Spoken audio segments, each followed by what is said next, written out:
Beverly Hills was where I met you. Driving the 1990 red coupe, hands in the air and music blasting, and my heart was pounding, heart was pounding. Wind in my hair and we were laughing, and all of the questions you were asking, making me feel like it was just us. And my mind was racing, mind was racing. Never had love before I saw you. Never had lust before I loved you. And did you learn to run from nothing? You could be my extra something.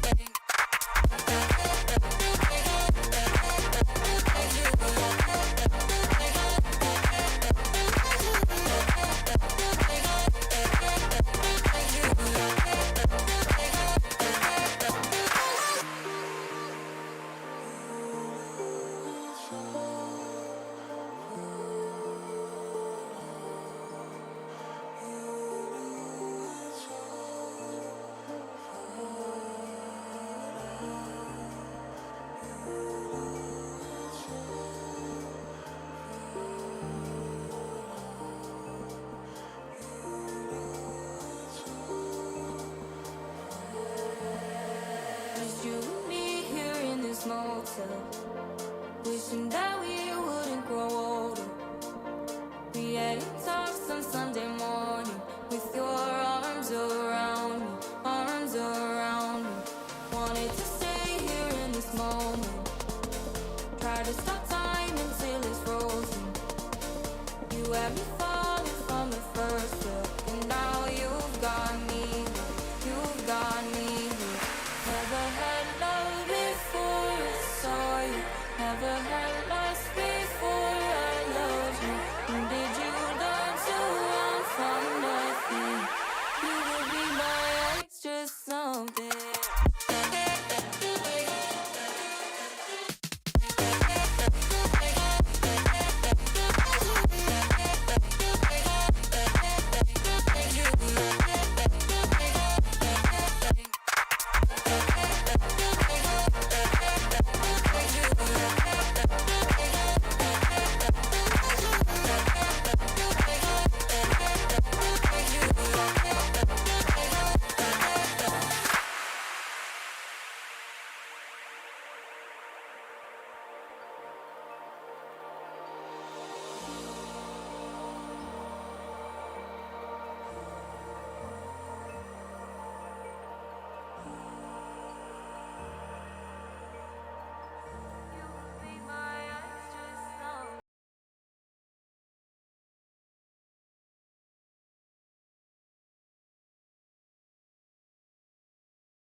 We want to thank our friends at Metabrands for sponsoring our esport event.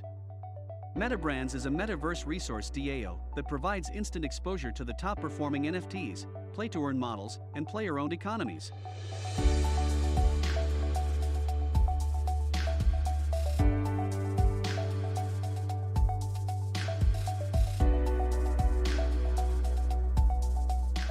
Now let's talk about another of our sponsors, MeTech. MeTech is a hosting provider for ASIC and GPU miners and a reseller of old and new equipment combined with an own repair shop.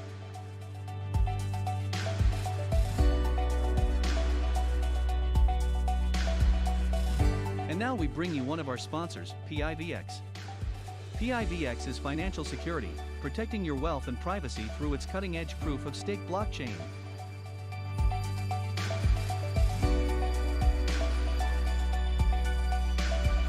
We want to thank our friends at Moments for sponsoring our esport event. Moments is a platform that facilitates the exchange of crypto for time, including tasks, hires, marketplace, and more. Be sure to sign up and get an instant crypto rewards today.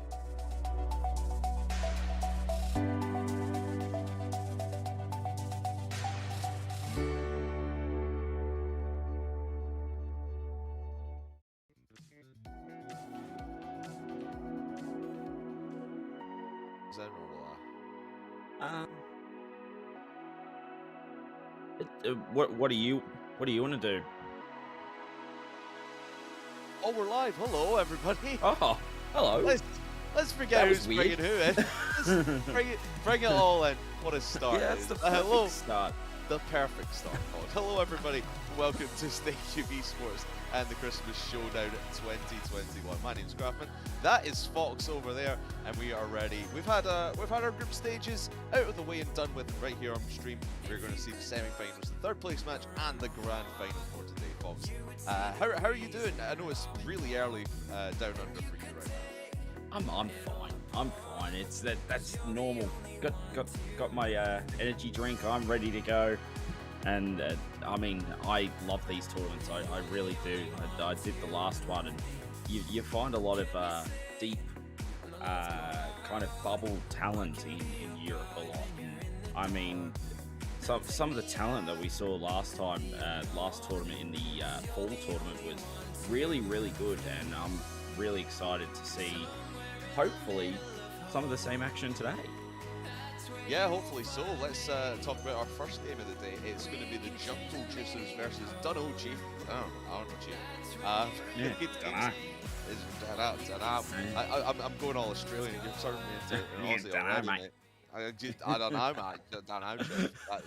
I will stop doing that now. I'm very sorry. On the Jungle Juicers is Esk, Ivan, and Tosis against Dunno Chief, which is Shilla, Carbo, and Adjuez. Something like that. Adjuez, I'd say. This is an interesting. I think that Jungle Juicers probably have an upper hand based on the games they've played today and the teams they've played against. But these best of threes, you're not 100% sure, because if you don't start off straight away, you can easily concede a goal, concede a few games early, and you're gone already before you even notice. Yeah, and like you said, in a best of three scenario, it can just be over in an instant. So you cannot afford to be dropping goals, dropping games, what have you. You need to be on it 100% the entire way if you want to go through to the next stage. And both these teams coming in, Fox, throughout their group stages, not dropping a single game, both going 3-0 and not conceding a single game at all. Well, there's no little boys when it comes to these semi-finals and these tournaments. Every single time that we've had these tournaments and you get to the semi-finals, and these are the proper teams, these are the proper ones that know exactly what they're doing and have been playing for a long time. And I think that now that, we've got the semi-finals and all that, it's just the ultimate test for the teams to go all the way, and they'll feel, especially with these kind of single elimination semi-finals or best of threes, I think that all four teams here will feel that they have a really good chance to win this tournament. Yeah, and not only can they be winners, but you guys at home can be winners too. If you go to our Discord, go hit the link. It's just underneath the stream. Go to Discord and find the hashtag giveaways channel. We're giving away 5 random Steam codes. So go into the channel, find it, click the little reaction, and you could be bagging yourself some Steam game codes. But let's talk about let's get into our predictions here as we're getting everything set to go. Yeah. I won't lie, these are not players who are overly familiar to myself, but I know on I believe it was Wednesday earlier this week, it wasn't the same roster, but it was Jungle Juicers. They were playing in another tournament, and they actually took a game off of a team going by the name of Space Knights. And you might know them. You might have heard the names of Exotic and Radisson, and they were playing with Zen, so they managed to take a game off them. Even though it was just Tosis that was on that team, he was playing with Max Gray and Boom that day. But even bringing in 2 different players, obviously try to find maybe rosters going into next season of RLCS. I'm going to back Jungle Juicers in this one. What do you think? I think the best of 3s is the king of upsets. I think that this really could go either way, obviously, when it comes to best of 3s, and I think that it's just going to come down to which team starts off, all guns blazing. And I'm actually going to go against you. I think that Dunno Chief is going to get this one, just not based on name. I just think that that you get these kind of, we saw it in the last tournament where you get these kind of seed 1 upsets when it comes to these best of 3s where a team just doesn't start fast. And with, Jungle Juicers being seed 1 and thinking in their head, oh, we could go all the way here. If they don't start fast, they could be in trouble. So I'm going to go Dunno Chief just based on maybe Jungle Juicers not starting to their full potential and leaving themselves too late. So I'll go Dunno Chief. Well, it's. Oh, I was going to say it's a bold prediction, but to be quite honest, in the spirit of the name, Dunno Chief.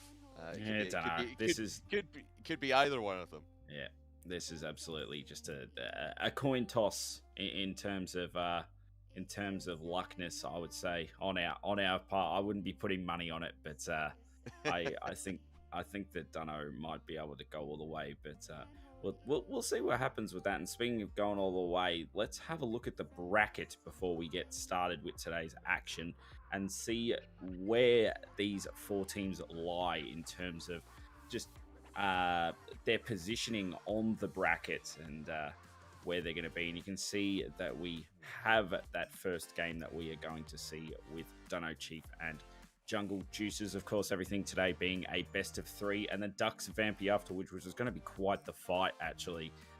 Vampy being the previous winners of the fall tournament, now coming in today as, I would say, probably the favorites to go all the way today, but we'll have to see what happens with that one later on.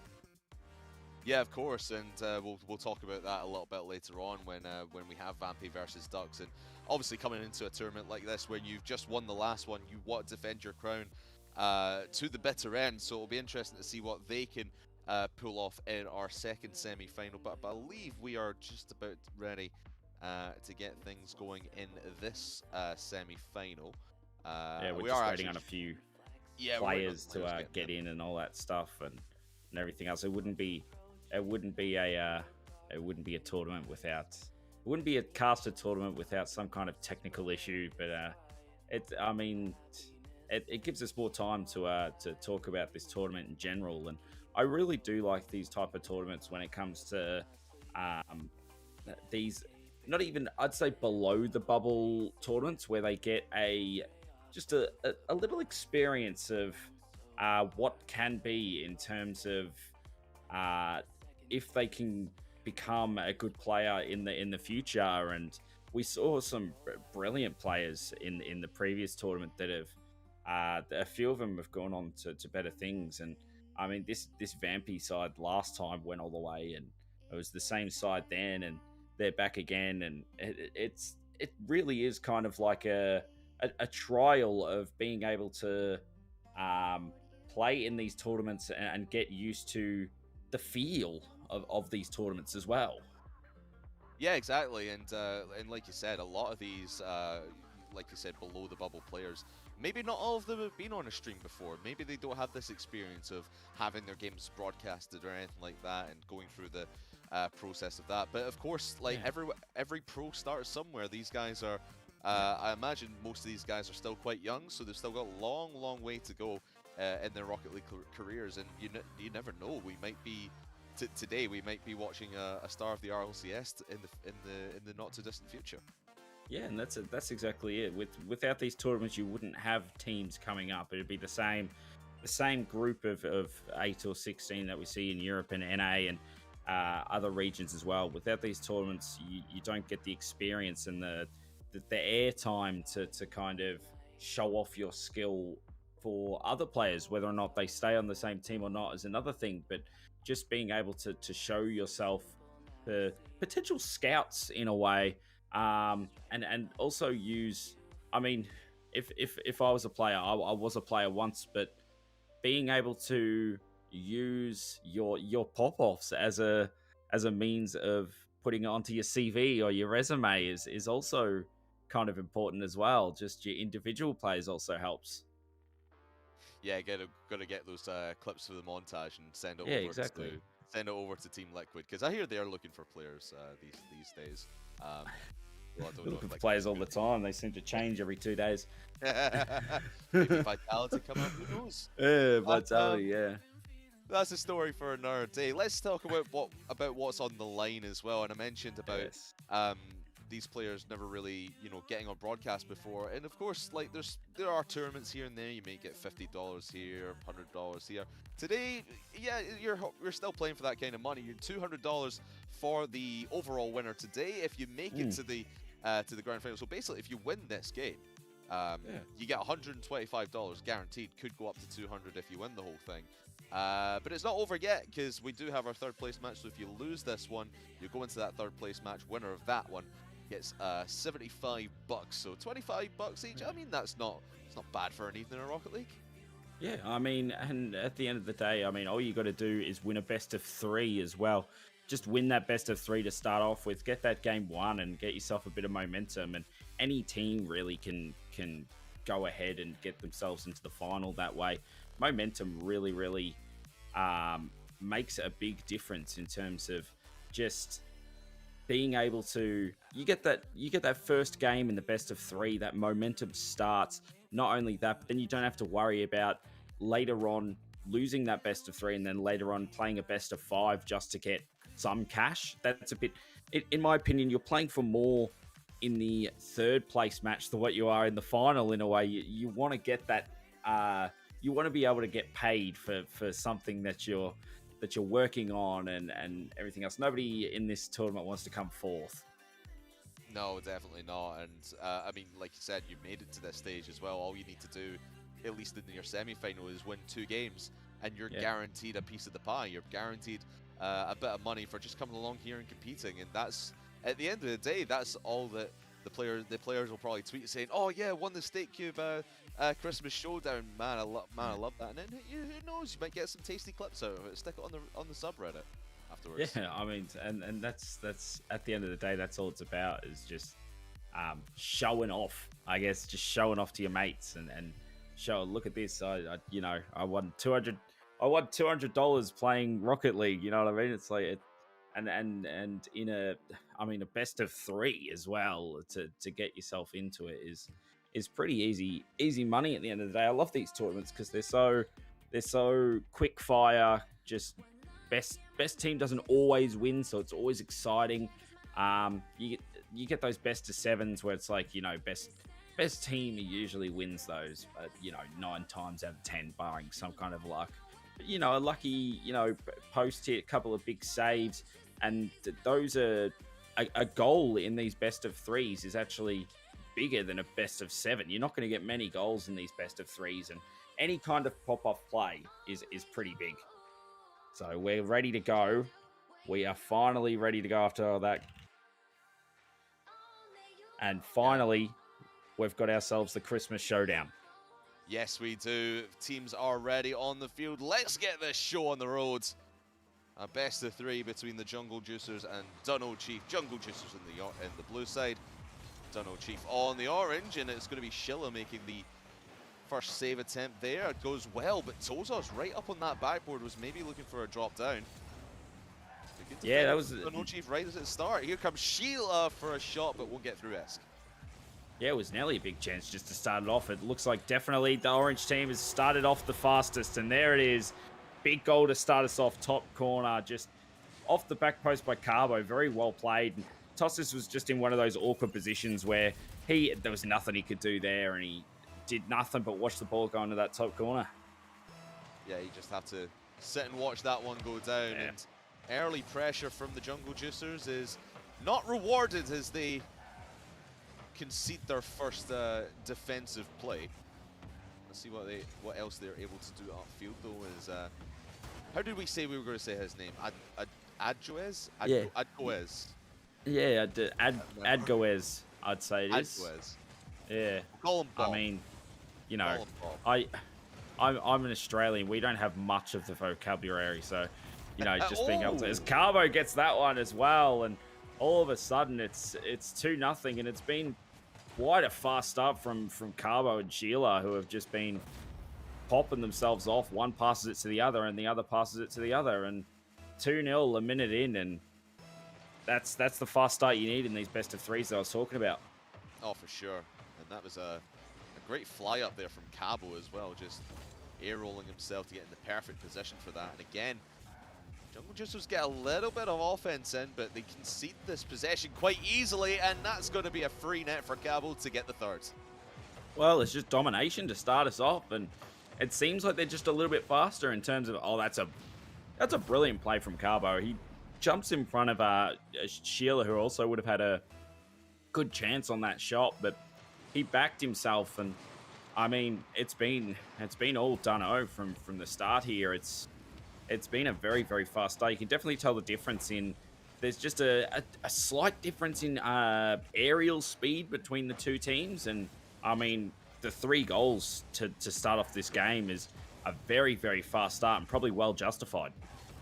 Yeah, it does feel like Dunno Chief have the upper hand when it comes to the speed department, and Adgoez takes that across the front of the net. No one was there to help him all that much, but again, every time that the Jungle Juicers have to make a defensive touch, it's right back into the hands of Dunno Chief, and they're just keeping this pressure going. I mean, you've got 7 shots so far on the side of the Chiefs.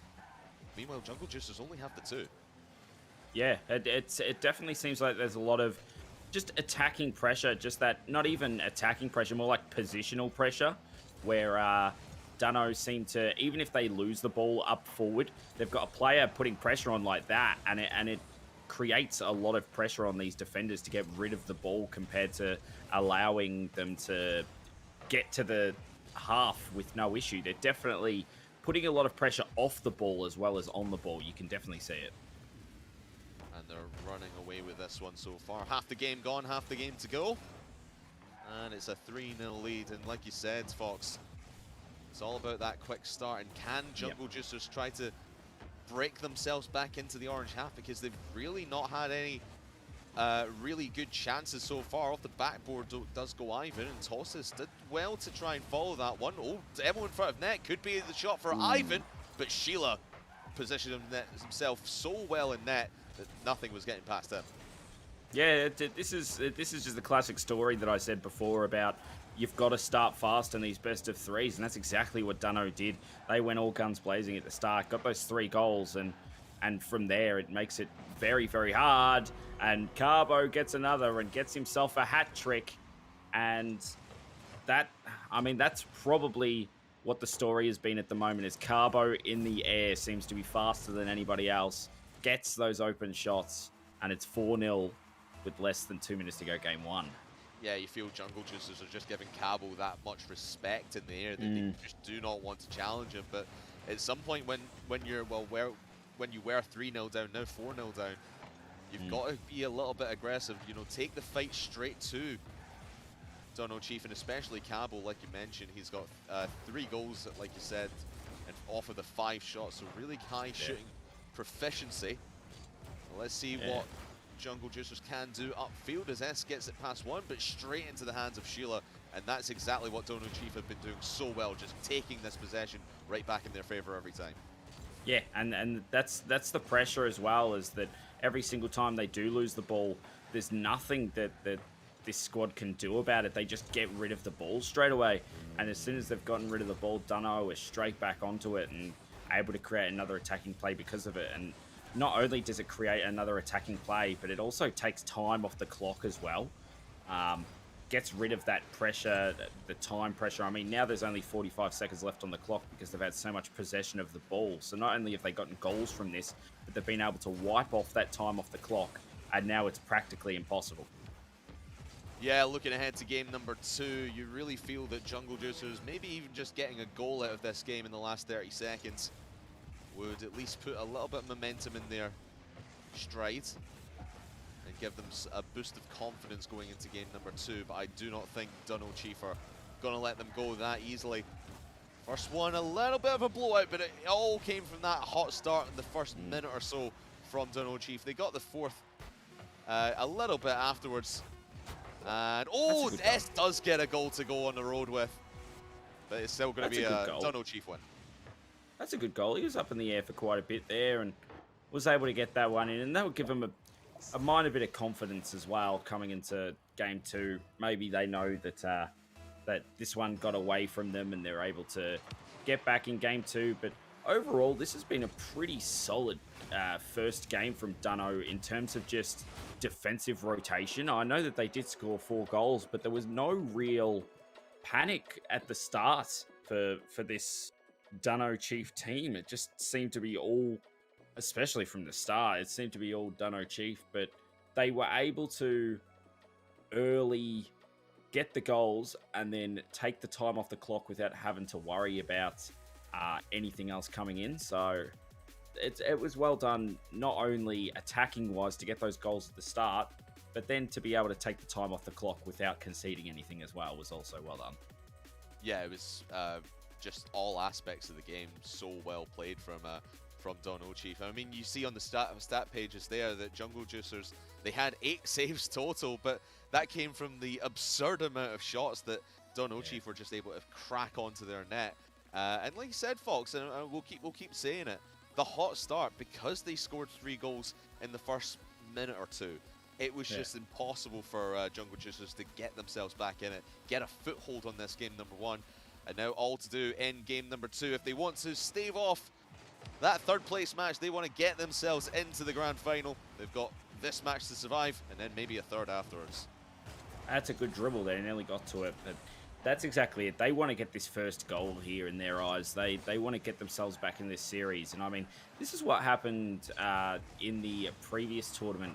A team went and conceded a lot of goals early, and they actually came back and won game 2 and 3. So you can never be complacent with these best of 3s, because all of a sudden you lose game 2 and it's back to even ground and you're playing for one, kind of like an overtime game 3 in a way. And they want to keep going here, Dunno, because that's a good pass, that's a good play, and it's Carbo again, and it's Sheila to Carbo, which we've said a lot in this series so far. 39 seconds in, and they're going all guns blazing again. And that's just a textbook setup from Sheila. Yeah. Well worked around that corner, and Cabo positioned himself so well.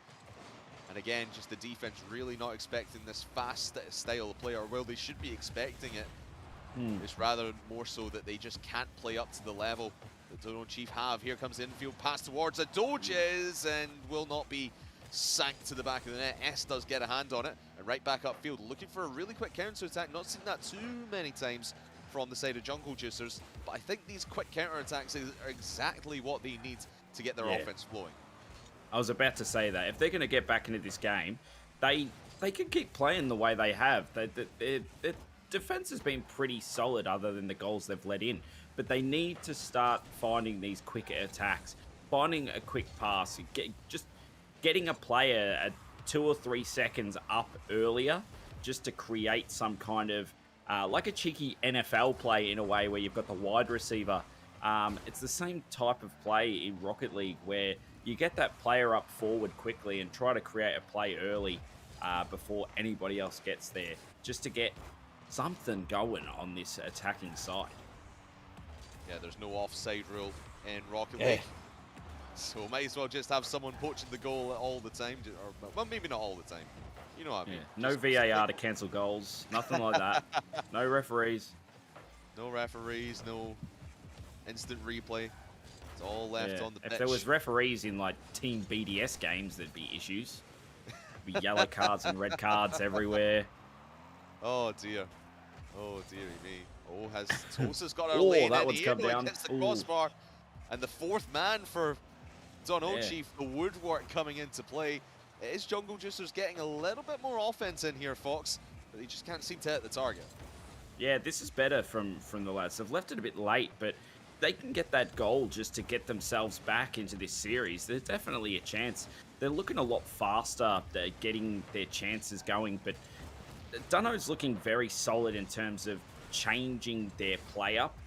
All of a sudden, they're on the defense for practically the first time in the series, and sometimes that can be a bit shocking. Like sometimes you've played 7 minutes of Rocket League and you've been attacking the entire time, and all of a sudden the attack comes on against you, and you can let in a couple of goals here or there just from easiness. But they've done well to transition themselves back into a defensive game, and they're 2 minutes away from getting themselves to the grand final. Well, just looking at the stat sheet, oh, what a save from Cabo. That was almost a guaranteed game And he tire, scored but as well. it's right back downfield. Cabo gets the save, and he gets the goal to boot. That's a 2-goal turnaround right there, and that could be practically the game right there. Just that's brilliant in terms of that's 1-1 if he doesn't save that. He ends up saving it and controlling it as well, bringing it around the other. That's a 2-goal turnaround. It's 2-0. Oh, and it's just dire straits now for the Jungle Juicers. Like I said, it was almost guaranteed that Esk was going to hit that in. He was shooting close range, really quick shot, but Cabo with just the save of the day so far. Like you said, it's a 2-goal swing the other way, and now they need 2 goals of their own. Can Esk find someone in the middle? He does find Tosis, but he just smacks towards the corner of the pitch. Ivan with a block out, beats out Cabo. Let's see what Tosis can do one-on-one with the Doges. Only able to Nearly get bumped, knocked not him. able to get out. Yeah, I think he did bump them out the way, but wasn't able to get the clean shot off. I'd like to see from here, I'd like to see just go ice hockey style and just go empty gold from here. Try and get a goal quickly and see if you can get yourself back into the series. Nothing too drastic, but just you got to get yourself back into the game quickly and try to keep about 20 seconds on the clock to get another play going. So you're better off playing now, getting the attack and see if you can get a goal. If you concede another, well, it doesn't matter anyway. They should just go all attacking from here, which it looks like they're going to do. Try and get a play going quickly as Esk tries to get onto this one. Goes up, but it's only going to go as far as Cabo. Takes his time on it, but ends up going to Tosis. Comes back. There's 10 seconds left on the clock, and that one's going to go up in the air, up into the corner, and that's probably going to do it from here. Dunno will get themselves a 2-0 in what was pretty much just convincing fashion. Very convincing and very unfortunate there right at the end that one doesn't go in. It wouldn't have mattered all that much anyway, as the 2-0 was pretty much uncomebackable from. That's a phrase I've just came up with and will never ever use again. Uncomebackable. Scottish lingo. We'll call it Scottish lingo. That's how I'm going to cover myself on that one. But yeah, just seeing what Dunno Chief were able to pull off in that. Not even just we saw the offense in game number 1, how good that looked. Yeah. Game number 2 proved how well they can play defensively as well. Yeah, that was, I mean, at the end of the day, Dunno Chief just started the faster and created the plays early to put the pressure on Jungle Juicers, and they weren't able to answer to that pressure. Dunno Chief looked very, very solid in the air as well, which is something that sometimes you don't see in these lower tier kind of games. Sometimes it's usually played on the floor a lot more. But Dunno Chief seemed to be able to play in the air pretty well. They reminded me of Vampy, who we'll see soon, who are also a very good aerial side as well. So if those two get into the finals, could be a very close, very, very close series. But there's still Vampy to come with Vampy versus the Ducks.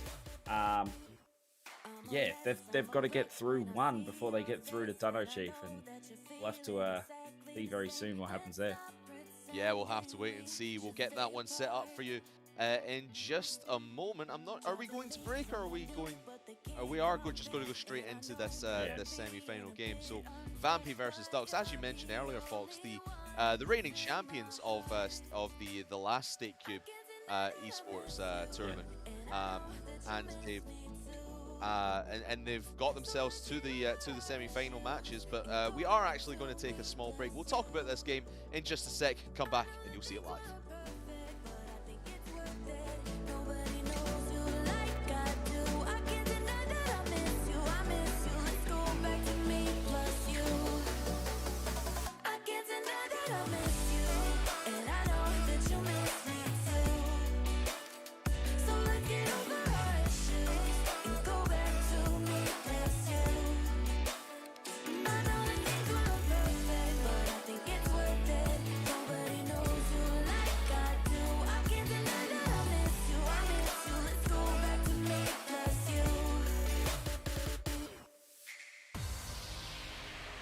Wasting time on my own.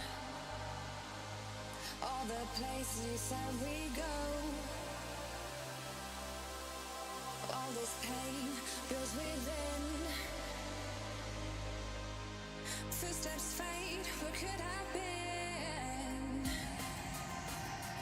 Finally I feel more free.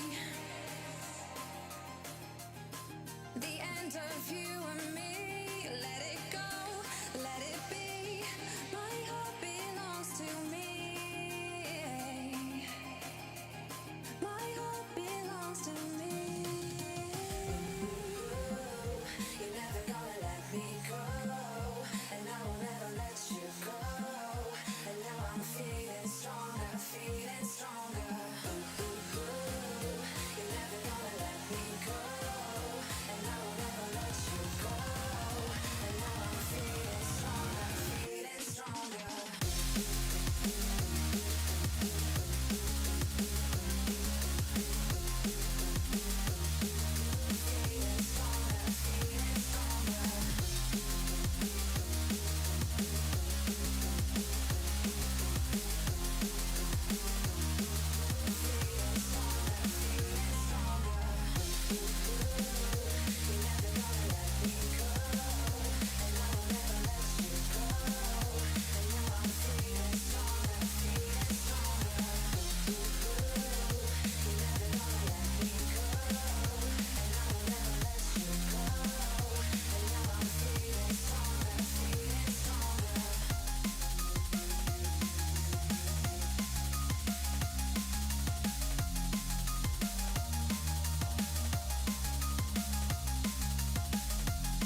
We want to thank our friends at Metabrands for sponsoring our esport event.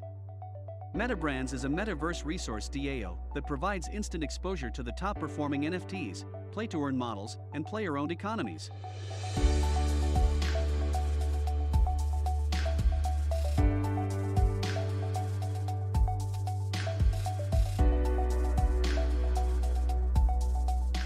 Now let's talk about another of our sponsors, MeTech.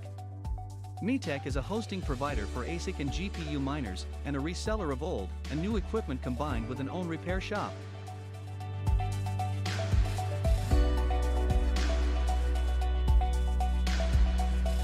And now we bring you one of our sponsors, PIVX. PIVX is financial security, protecting your wealth and privacy through its cutting-edge proof-of-stake blockchain.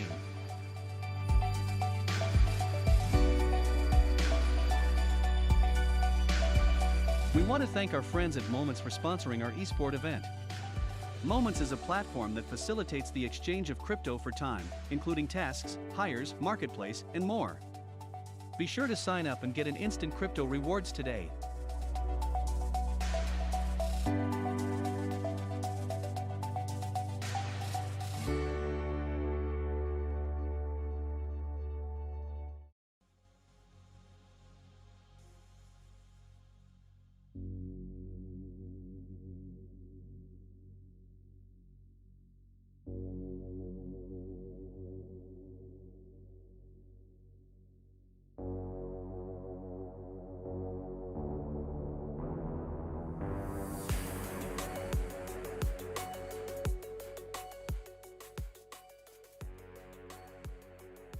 Welcome back, everyone, to Stakecube Esports and our continued coverage of this year's Christmas Showdown. My name is Crafman, that is Fox, and we are ready to get ourselves into our second semi-final match of the day. It is, of course, going to be Vampy versus the Ducks. Now, Fox, you were talking earlier about Vampy and how well they worked, and of course, actually won the last tournament that we hosted here on this very Twitch channel. What can you tell us about this team that we're going to see?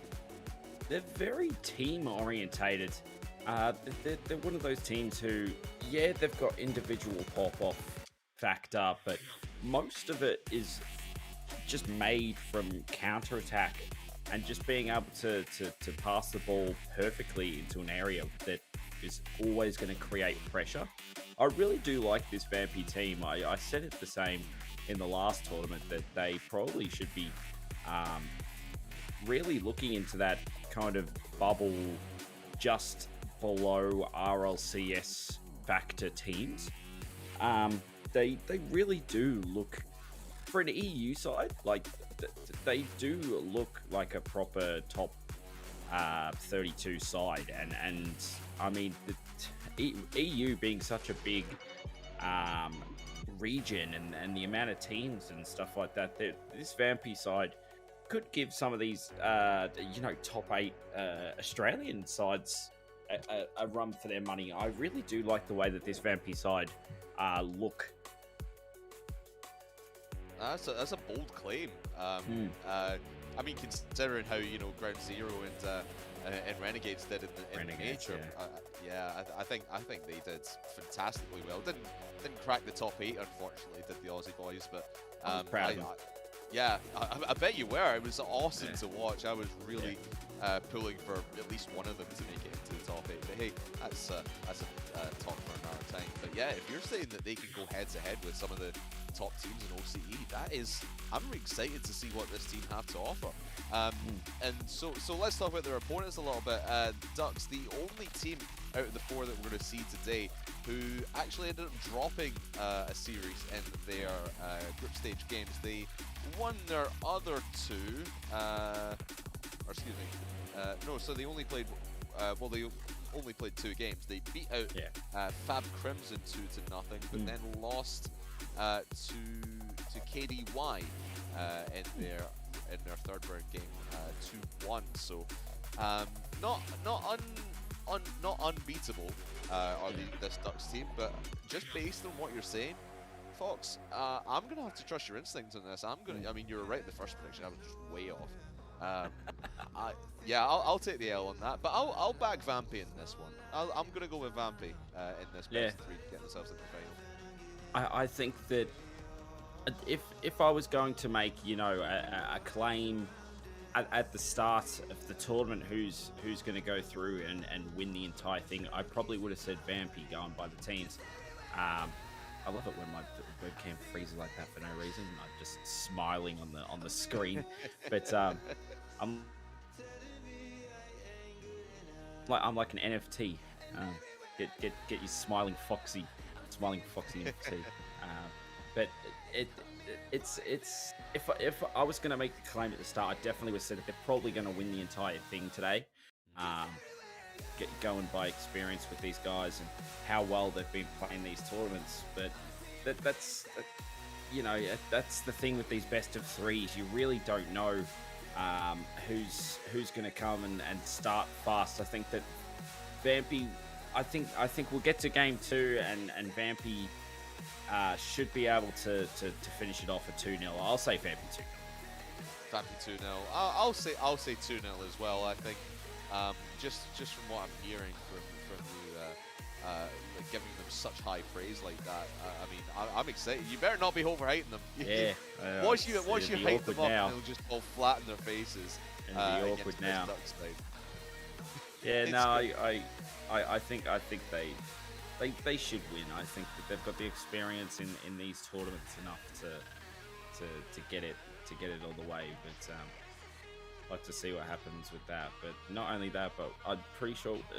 Let's have a look at the bracket that we've had so far in terms of the game that we just saw, as well as what we're going to see later on. As you can see from the bracket, we had that 2-0 with Dano Chief beating Jungle Juices pretty convincingly. We got Ducks versus Vampy coming up very, very soon on stream as soon as we get both teams in. Jungle Juices will be in that best of in the third place playoff, best 5 to see who wins. Whoever loses out of Ducks versus Vampy will be playing Jungle Juices, and then the winner of Ducks versus Vampy later on in the show will play Dano Chief in about, let's say, about a half an hour's time. Yeah, and all those other matches are going to be best of 5. That's where you earn your money, is in those money matches. So best of 5 it will be after this best of 3 semi-final matchup as well. So as we wait for the teams to get themselves ready, I think they're just about in. But just a quick reminder, if you want to go to our Discord, hit the button underneath the stream. I'm sure there's exclamation mark Discord. You can do it in chat as well. Go over to our Discord, go to the giveaways channel, and you can enter yourself to be the lucky owner of one of 5 random Steam games. But for now, you go and do that, and we'll get this match underway. It's time for Vampy versus Ducks in the semis. Yeah, that's exactly it. We're ready to go, and I'm excited about Dying in this one. He did brilliant in the last tournament, and they've started very fast in. Lassanelli getting one there. Dying is out of the 3 players, he's probably the one with the best pop-off factor in terms of just individual plays, but they're such a team-orientated team that they've played together for quite a while now, and that's a big factor as well, playing together with the same 3 for a long time, because you start getting used to the players. Like, you can have 3 wonderful players, but if they're not playing at the same, if they're not playing on the same page, they can just not be in the right team together. But these 3 seem to be on the same page most of the time, especially when attacking. Yeah, having that familiarity with the rest of your teammates is going to be so crucial. I mean, I mentioned earlier that Tosis on Jungle Juicers, who we just saw, played with a completely different roster under the name Jungle Juicers on Wednesday. Went out in their quarterfinal matchup, but did take a game off of Radosin and Exotic and Zen on that. I mean, those are players to be very much feared, and we saw how that worked out. If you don't play with these guys all the time, then you might end up struggling. That's how Jungle Juicers went down. But just seeing what these guys on Vampy are starting to do, they're playing a little bit conservatively just now. Don't want to make any mistakes too early. It's very smart as well, because we saw in the first series that by this stage there was 3 goals already conceded, and practically game 1 was over. In these best of 3s, you're practically playing at the start of the game not to concede, not to give away too many goals and all of a sudden make game 1 just impossible from the start like we saw before, and kind of just warm yourself up from there instead of forcing it from the start. And that's what we're seeing from both teams here. Just a bit of a conservative play to go, okay, we'll get about halfway through and then we'll turn on, and that way you don't give away too many goals to start off with. Giga with a touch out to midfield, just picked up straight away by Cleaverly, and right towards net. And your man to watch, Dying, is the one to make the save there. Right back up to the orange half of the fields. Doug's able to corral this quite nicely. And every time that it seems Vampy want to go upfield, it's just collected by the Ducks defense. And they're right back on the attack. Here comes Cleaverly over the top. Can't get past Laza the midfield. Yeah, it seems like a bit of a counter-attacking. That was a good pass there. He didn't quite get to it. It seems like a bit of a counter-attacking attack from Ducks. They're allowing Vampy to have the ball, get it up forward, and then play from there. But Vampy are doing well to counter that as well, making sure that if any good pass comes in or anything like that, there is a player there to stop it. And this is, to start it off here, it's been a pretty defensive game. I'm actually quite intrigued to see where we go from here, because Ducks have actually started this one relatively well. I didn't expect them to go 3.5 minutes against this Vampy side without them having a chance. There hasn't really been a chance from either side, really, and it's been pretty conservative from the Ducks. They're doing well here. Ooh. And that was nearly in. Yeah, if it wasn't for Laza, I thought Laza had messed it up by getting that save right back into the attacking Ducks player, but manages to make a miraculous save on the second attempt. It still can't convert it into offensive pressure all that much. Laza will try from the right-hand ball. Not a lot of boost in the tank, so Cleverly with the easy enough save. Like you said, it has just been a defensive slobber knocker of a game. Again, Ducks don't seem to be wanting to. That's a good pass. Downfield. Oh, that is right in the middle. Cleverly tried to find the teammate, but it's just a little bit too long in the last 40 seconds. One goal could be the difference, and it's going to be Cleverly who gets it. And the upset is on, and Cleverly has done well to start us off. It reminds me of Tom Cleverly from Manchester United back in the day. And he scores like him as well. It's 1-0, 39 seconds to go, and it's been a bit of an upset game one. Certainly has been. Bit of a shock to the system of Vampy as well. Remember, these out of the two teams here, Ducks were the only one, even out of the 4 that were seen today, the Ducks were the only team to drop at least one series in their group stages. Now Vampy they even dropped games. I don't think Vampy had dropped a game at all today. And they're on the cusp of going down 1-0 in this best of 3, remember. It'll be Ducks going on to match point unless something miraculous can happen here in the last 3 seconds. Dang will have to take it all away from his own end of the field, but no one's going to be there to keep it up in the air, and Ducks will take the first. The power of the best of 3. All of a sudden it goes from being, a major favorite to all of a sudden you're one game away from practically, taking yourself out of the grand final. And Vampy just, even though they only conceded the 1 goal, they only had the 5 shots. Just a conservative start from Vampy, and were waiting to get their chance, and they didn't really get their chance.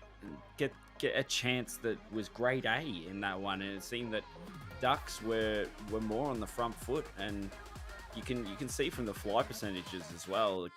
Cleverly was definitely in the air a lot more than what Vampy was, and it seemed that Ducks were flying in that one. At least they called themselves Ducks. Ducks can fly, I'm pretty sure. Yeah, it's Ducks fly together. Ducks fly together. It's chickens who can't fly. And various other birds, but at least they named themselves after a creature who can actually aerial in real life. So that's going well for them so far. It is working out well for them here in the series as well. As we mentioned, only 1 game left for them to get themselves a place in the grand final against Dono Chief a little bit later on. And of course, remember, getting yourself to that grand final guarantees you at least some prize money. $125 for coming second today, goes up to $200 if you win the whole thing. And Cleverly wanting to get things off to a quicker start than the first game and gets his first shot on the board in record time. Yeah, and it seems like there's definitely a lot starting off here. There's a lot more attacking coming from Vampy. They've turned on all of a sudden. It changed the conservative way from game 1. You can see them up and playing more on the halfway line now, which I know Vampy to be. It was a very weird game 1 where they kind of just played conservative and tried not to concede goals early, and it bit them in the butt because they couldn't score themselves. And that goal with 50 seconds to go just changed everything, changed the perspective of this series, and all of a sudden they're on the back foot. But this Vampy side, they've come from behind before, and they made an upset against a side. I can't remember who it was, but they were not favourites last tournament, and they were 1-0 down in that one against the favourites and ended up winning.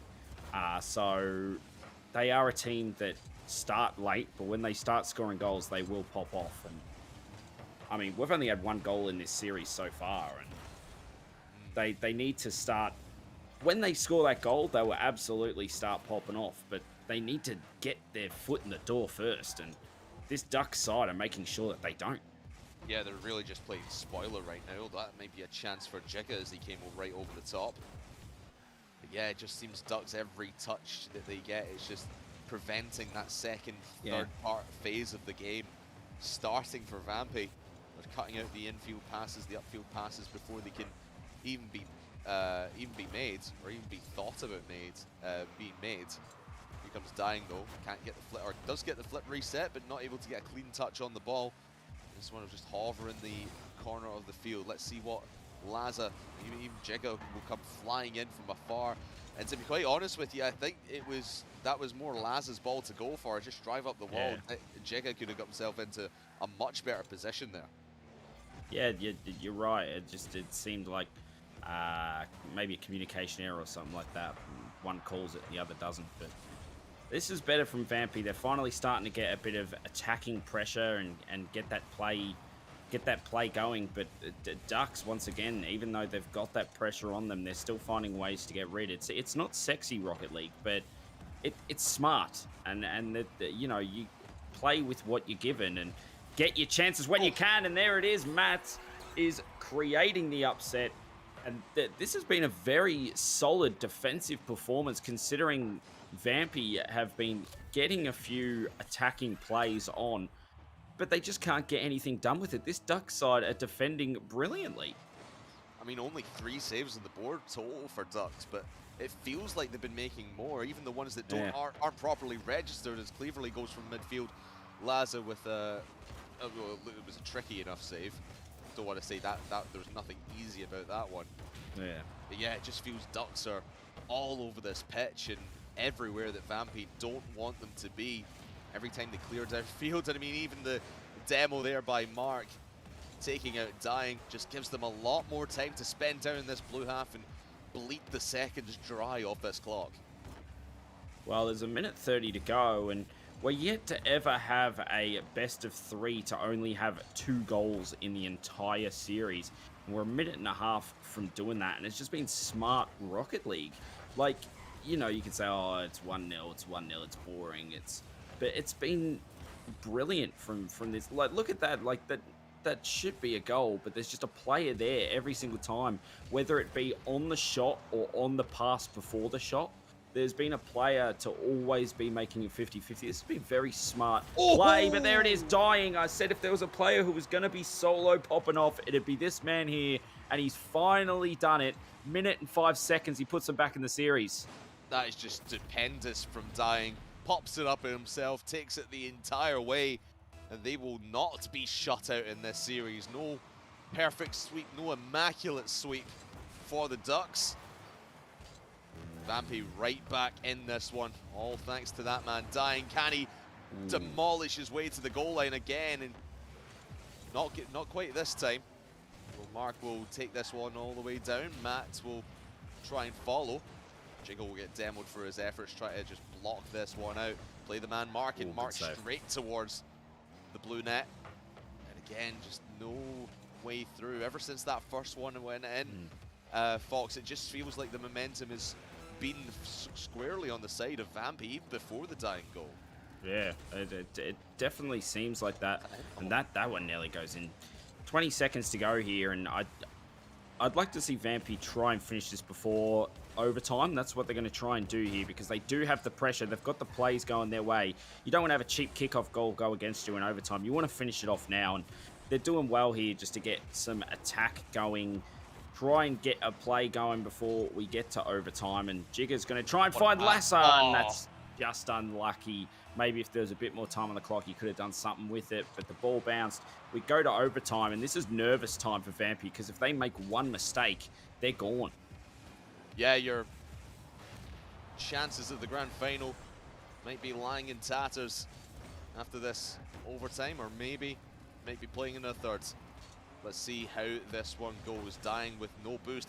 Does so well Still to got make that something on touch. it. That was excellent from Dying, just to keep this pressure on. Yep. Cleverly does end up relieving, but man, oh man, Dying There's has a been coming chance. into his own this one. That's an empty net, but Lassa does get back.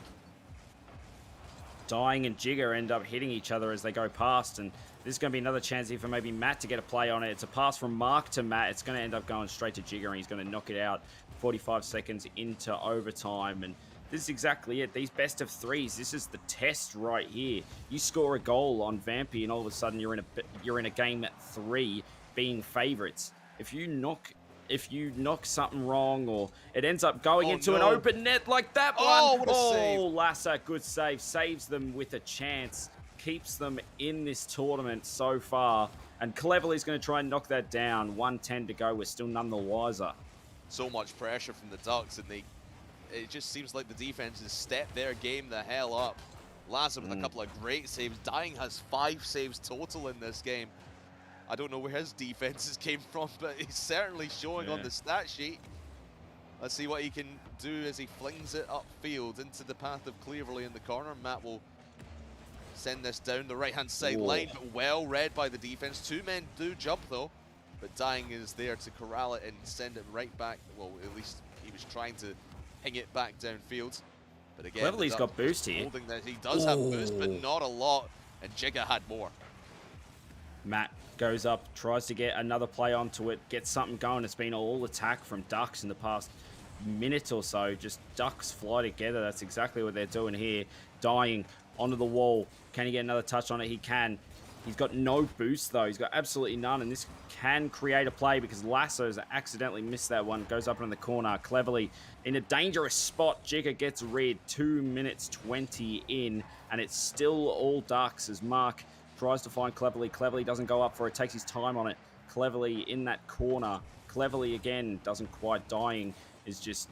He is close to dying here. It's just been nothing but Ducks, but Dying does turn back onto this one, and you don't want to give time on the ball for Dying. Jigger, and it ends up being saved. We're 3 minutes in, none the wiser. I was going to say, even the attempts from Ducks, so many of them in this overtime already as we approach the 3-minute mark.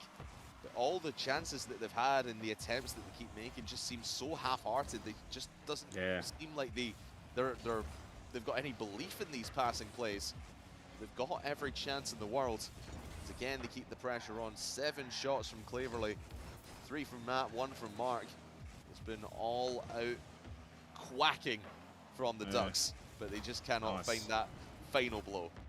Yeah, and I mean, that's exactly it, is that they are getting the attack, but it's for nothing if you can't get that goal, and especially in these overtimes as well. You don't want to give up a cheap one to a silly rotation or something like that stuffs you up. But at the moment, Ducks have been rotating a lot better than Vampy have been in terms of defense, and they're always being a player there, and they're not allowing open goals.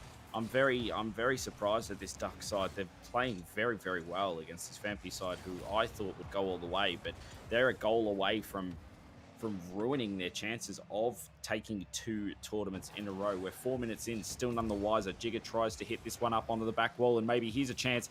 Chance for Dying, it saves, but here's a chance for Lassa, and saves it as well. And that's just great defensive play as well. Matt and Mark combining on the double save. Mark could go all the way himself, but Jigga has his defensive moment now. What can Matt do from the ceiling with maybe about half attack of boost? Not all that much is the answer. Here comes Dying, though. Cleverly smartly goes up the wall. He knows he cannot give Dying that second touch, or else he'd be in real trouble. Here's a chance for Jigger as he tries to hit it off the floor, but Mark's there to get rid.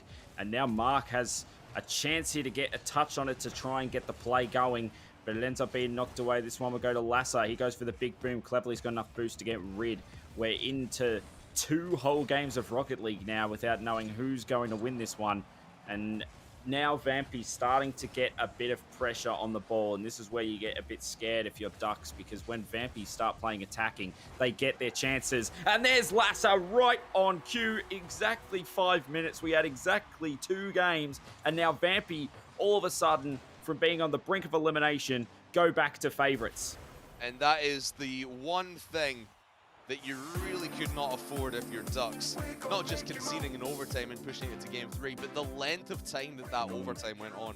5 minutes on the dot, and they end up conceding that one as, like we were mentioning, their defense was so solid. Both teams' defenses were ramped up to 11 in that last game there, Fox. I mean, 11 saves from Ducks. If I can do some quick maths, 4, 5. I need more. I need extra fingers. 10. No, there. 4, 9, 11 10, saves 11. No, Vampy. 11 saves each. 11 saves each. I can do maths. And it was 10. Sorry, 10 from the Ducks. I'm a smart man. I'm a smart man, ladies and gentlemen. But yeah, after playing such stonewall defense, to lose to an infield pass like that's going to feel really bad for the Ducks. And the problem you've got now, if you're Ducks, is you don't want to put your face down because you're coming into game 3 now. You don't want to be conceding goals early. They've played so well defensively. They just played Vampy for 10 minutes, conceding only 2 goals throughout the entire thing. They're just going to watch themselves this first couple of minutes just to go back to conservative mode. They don't need to go into full attack, but they just need to make sure don't concede early. Don't concede a couple of goals early and take yourself out of this one early. But here's a chance for Cleverly, and that one's well saved by Jigger. And maybe, just maybe, we got ourselves a series here. Yeah, and we saw Cleverly do pretty much the exact same thing at the start of game 2. Get those shots in early and try and put yourself up. That's a great pinch. It does go off the post, however.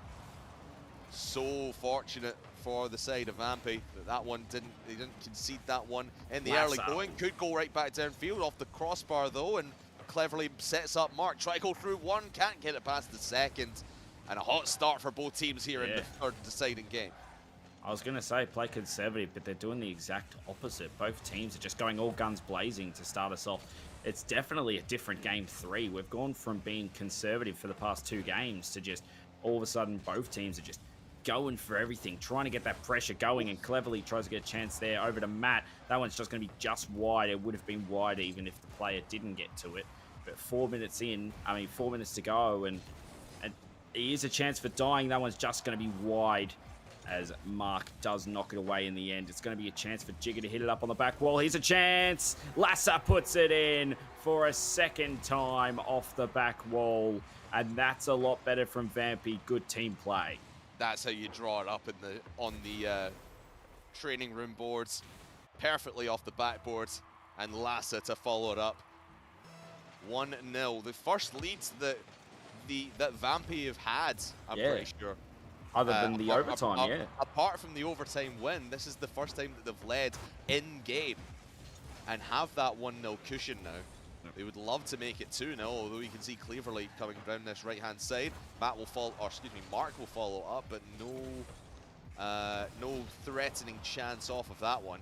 Here comes Dying. Oh, he's got still a little bit of boost left. The tank runs out. Cleverly. Oh, I saw what Cleverly was trying to do. It was excellent, but I saw Cleverly was trying to maybe pinch it off the backboard and send it back downfield. Still a dangerous play though. Is now Dying. Flip reset. And he got it in the top corner. It was just pure. This was just pure. Just force it in, and that's exactly what he does. He gets a flip reset, but then he just forces it, and it goes top corner. And sometimes those end up knocking up and going off crossbar and creating a chance up the other side. But this one just goes under the crossbar. And now Vampy are starting to. I said that Ducks couldn't concede early. They've conceded too early, and this is more like I expected this series to be like. And now with this 2-goal cushion, they're going to start feeling comfortable, and maybe we'll start seeing the full potential of this Vampy squad, because I feel they've been like this entire series. I feel like they've just been holding a lot back. That's a goal. Not seen them 100%. Not entirely sure what Dying was doing in the corner there. He saw Cleverly going towards net. He should have got back.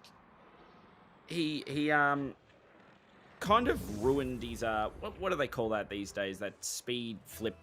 He ruined his flip going back towards goal and put himself in an awkward position. Wave dash. He ruined his wave dash going forward, and it was a bit of an awkward wave dash, and it put him to the left instead of the right, instead of going towards goal. And now that mistake has put them back in the series, but it just shows the importance of that last overtime. You know, we could have been at an ad break at the moment, and Vampy are out 2-0, and that Vampy goal really does make a huge difference. And it does, as we ticked inside towards 2 minutes left in this game. Still only a 1-goal lead for Vampy. After being down the entire series, just barely scraping out the win in overtime in game 2. They have the lead. Question is, how long can they hold on to it? Matt will try and make life difficult for Lassa down in the blue half of the field. And now Mark, and this is what Ducks really need to get themselves back to, Fox, is just holding this midfield and not letting this ball escape from the blue half. Yeah, I think from here, that's exactly what they're going to try to do. Go back to the way that they were playing game 1 and 2, and pretty much Mark's got a chance here, and it's just off by Dying. Dying does well to stop it, but yeah, if they play halfway here, and if they concede a goal, well, you know, they were 2-1 down anyway, but if they can score a goal, get themselves back into it, make it 2-2, because Vampy from this stage are just hoping to hold on. They want to get through this series unscathed because they've been tested hugely by this Ducks side. And Lassa nearly gets that one in. Comes back off the side of the post by Dying. Somehow doesn't go in. 55 seconds left on the clock. Dying's going to go back and reset, which he does pretty well. Try and take some time off the clock. Lassa hits it off the back wall. That one's going to be into an awkward area and ends up being knocked back down. Dying over to Jigger, and Jigger will try and get with 40 seconds to go in this series. What an infield pass there from Mark. Couldn't find Matt, just barely missed him. Cleverly will come down this right-hand side, as he has done so often. And the urgency, you can feel it from the Ducks. Yeah. Is what we wanted to see from Jungle Juicers just in the last dying moments of this game, of this series. Just try and throw everything you have to get yourself a chance in the final 10 seconds. Mark will go to the right-hand side. He's got Matt right behind him. He's got Cleverly to his left. Can't get it through. One, but here comes Matt on the follow-up. 3 seconds to go and it's tied. Oh, it was awkward in front of goals, and it just needed some kind of touch. And Matt, it ends up going in between the two players, finds a way in, and you take those. 3 seconds to go. They find a way to perhaps take this to overtime. Unless something miraculous can happen right in 0 seconds, and it bounces on the goal line. Oh, overtime has been reached, much to the relief of the Ducks. Whoa. They fought every blade of grass right at the end of regulation, and they're just so fortunate that one bounced down before it trickled in. Another second on the clock and they'd be out of this right now, but now this is squeaky bum time now.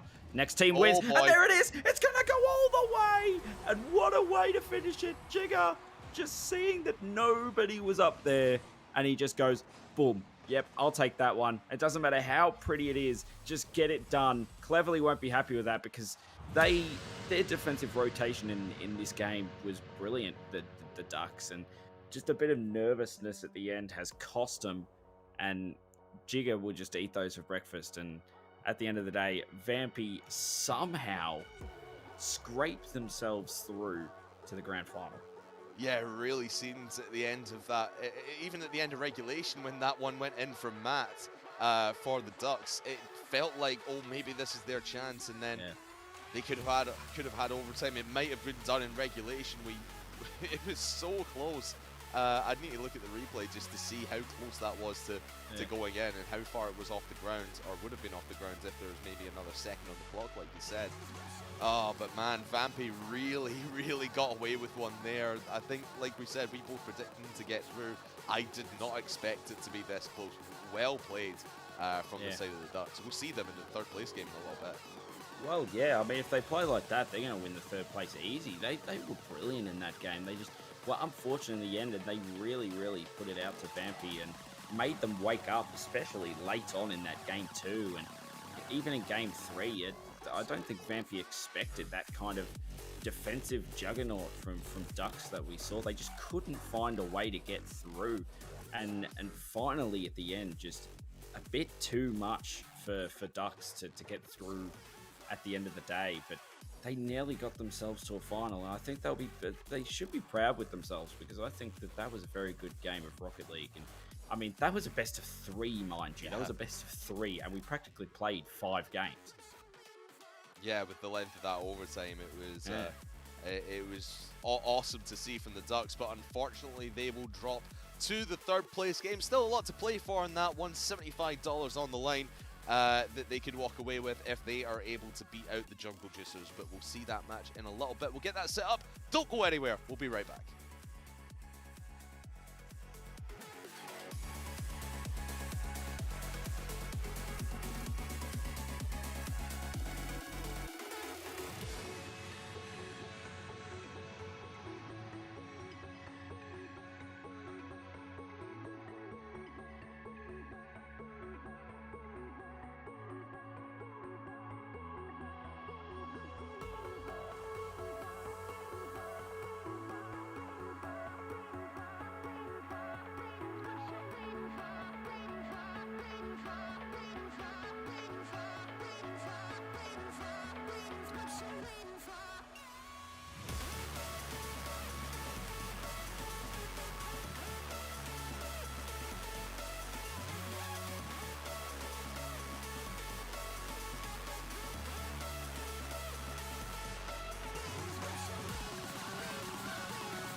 She found a way into my heart. Oh, oh, she don't make up, no, she make art.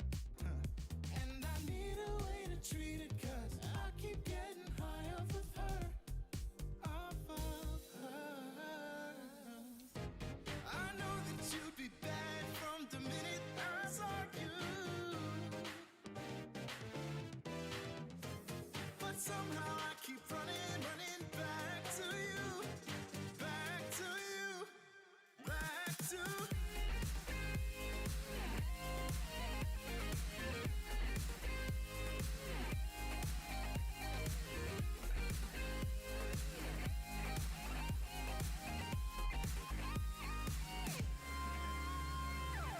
long nights can get me feeling lonely. Hey. And hearing music that can make me smile. But the way I feel with her cannot be explained. But one thing still remains on my mind. I know that you'd be bad from the minute I saw you.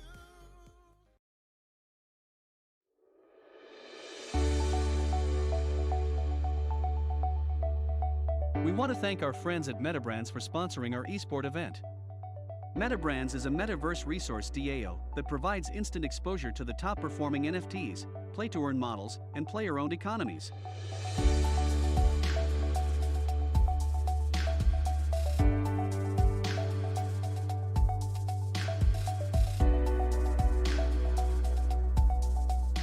Now let's talk about another of our sponsors, MeTech. MeTech is a hosting provider for ASIC and GPU miners and a reseller of old and new equipment combined with an own repair shop.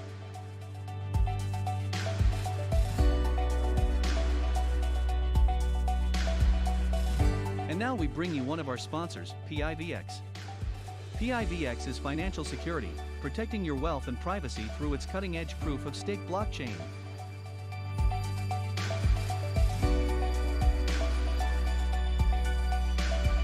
We want to thank our friends at Moments for sponsoring our eSport event. Moments is a platform that facilitates the exchange of crypto for time, including tasks, hires, marketplace, and more. Be sure to sign up and get an instant crypto rewards today.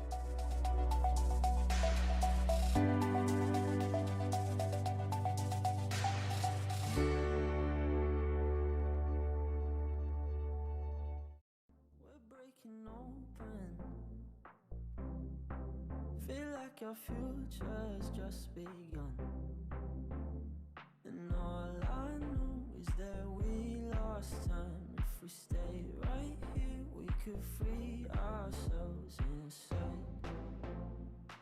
We'll stay awake forever. We'll hide away where no one knows. Let's run away together. Just lead me into your world. We'll stay awake forever. We'll hide away where no one knows. Let's run away together on our own. Just lead me into your world.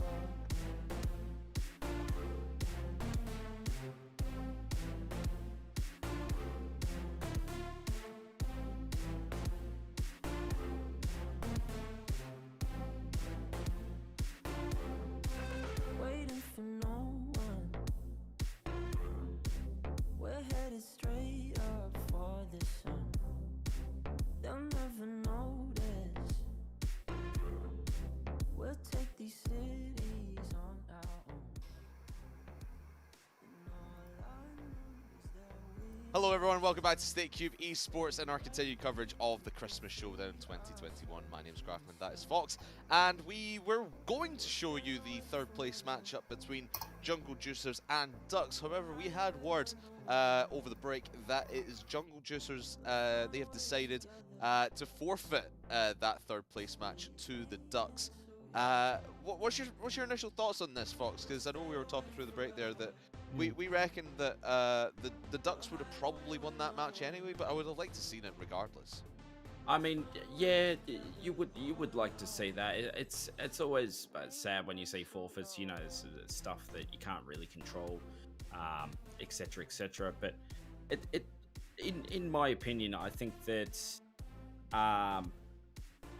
Ducks will be happy nonetheless. I think that they'll be sad that they can't play for third, but they, I mean, in my opinion anyway, I think that Ducks, I would have predicted Ducks to probably win it, and it would have been, I mean, it would have been hard to see Jungle Juicers win, but it would have been good to see a fire. It's unfortunate and it happens, but Ducks will be happy nonetheless because I think they deserved to get something out of this tournament with how well they played that best of three, and it was probably, let's call it good karma on the Ducks. They played well, they got themselves really into that series, and getting a third from it is probably well justified in the end. Yeah, and they walk away with $75 in their back pocket, so not too bad for an evening of Rocket League, I say, but what would be even better is $200 for the winner of our final match of the day. It is Vampy versus Dunno Chief, and oh, I cannot wait for this one because both these teams, really different paths to get here throughout the semi-finals that we just watched, Fox. Dunno Chief really just took care of business in their semi-final matchup against Jungle Juicers, a 4-1 and a 2-0. Whereas Vampy really needed to fight claw, tooth and nail to get back to this point. This could be the story of momentum in a way, of being lucky that you're in semi-final number 2 and that Vampy have just played. It could come down to, are Vampy still warm after just scraping themselves through to get here? You're in an unusual fashion where usually we'll have the third place playoff game here, so there's a bit of a break for the team in the semi-final 2. But now that they haven't actually got a break and they've got a bit of momentum after getting themselves just over the line in the end. Do they have that running momentum to get themselves a fast start here, or will Dunno Chief just be able to dominate like they did against Jungle Juicers? This is going to be a very interesting series. Yeah, and in a best of 5 as well, where like it's just I know you're adding just maybe 2 games onto it. You only need to win 1 more than you did previously, but it does change the dynamic of a series when you go from best of 3 to best of 5, or even up to best of 7 as well. It just changes the style of Rocket League that we see some of these guys playing. And I know we were talking in the Jungle Juicers Dunno Chief semi-final earlier on about how, especially because Dunno Chief in that first game, they came out of the gates flying, had 3 goals in about a minute, and then just never gave up the lead again. And it's just so important. Even, I don't know that's a best of 3, it's important to start fast, but even a best of 5, you want to come out of the gates firing on all cylinders. The thing with best of 5s is I like to see it as the longer that a series goes, the more it becomes a game of chess, the more that you're able to use time to read your opponents and how they play. And the best of 3s, you don't really have time to see how your opponents are playing, and especially against opponents that you've never played before. You got to go out there and basically play your default straight from the start in best of 3s, whereas best of 5s and best of 7s I like to see as a game of chess, where you kind of use game 1 to read the way that your opponents are playing and play it from there. But you can't really do that in best of 3s, because if you concede that first game, you're kind of screwed. You need to win. You basically need to reverse sweep it. But these best of 5s is where we do see a lot less upsets, because the smarter teams are able to somehow scrape themselves over the line. Yeah, so let's get into our predictions for this, as we've got one of the teams in it and ready to go. We're just waiting on Dunno Chief to get themselves into the server. But for me, this is a really difficult one, because Vampy showed signs of life at the end of their semi-final, and like you were saying, with the way that at least you know they can play, and I've seen a little bit a glimpse of that in that semi-final. Although saying that, Dunno Chief were just outstanding and didn't really give up too many bad plays to their opponents, only conceding 1 goal in that semi-final against Jungle Juicers. So I could see this going the whole 5 games. I don't think this is going to be a sweep one way or the other, but it's a coin flip for me. I'm gonna roll with Dunno Chief on this one. I think Vampy, yes, Dying had a couple of fantastic plays, but the play from the entire team of Vampy, for me, just wasn't consistent enough across the board, and I think Dunno Chief are going to be the ones to capitalize on those errors and take this series. I'm going to go with the momentum factor here. I think that I said Vampy from the start would win this entire thing. They didn't look too good against Ducks, but Ducks were very defensive, and Vampy couldn't really find a way to get through them. Dunno Chief played Jungle Juicers, and Jungle Juicers weren't to their full potential, to my suggestion. It's going to come down to, did Dunno Chiefs play well, or did Jungle Juicers just not play well enough and kind of made Dunno Chief look good? I think Vampy do win this. I think that they will find a way, and I think that especially with them just winning the semi-final 2 there, and they're already warm after doing so, I'll say a Vampy 3-1. Yeah, I think this is going to go 5 games personally. I'm going to back Dunno Chief, but to be quite honest, I think even if you get to that 5th game, obviously depending on how the series goes, I think it's just going to be a coin flip in the end, and it's whoever's going to have that last possession. Might even go to overtime in game 5. Who really knows? But just before we get things kicked off, let's take a look one final time at the bracket from today, and you can see how we got to this stage throughout our tournament today in the semi-finals and the grand final. We're having right here for you on Stakecube Esports. We had Jungle Juicers lose out to Dunno Chief, as we mentioned earlier, 2-0. It was pretty decisive. but that Ducks Vampy series, that is, yes, Vampy did scrape out the win in Game 3 overtime. And to be quite honest, I think that's why I'm going against them here. I don't think, I think Dunno Chief is just going to walk all over them here. Or, Yeah, I don't, okay, when I say walk all over them, I don't mean that they're going to stop them or anything, but I think they're going to have the easier time, or Dunno Chief. Yeah, I mean, yeah, you're probably right. If you're basing it on momentum and how confidence is going at the moment, Dunno Chief at confidence will be through the roof, whereas Vampy are kind of going, oh, we just got through that one. And I honestly think that Vampy probably had the harder team in the semifinals. And Ducks, I mean, we could be talking right here about Dunno Chief versus Ducks. And Vampy's already got themselves $75, but it's around the other way, just based on just overtime and a couple of overtime goals from Vampy. And I think that if Vampy get game 1, they probably win it.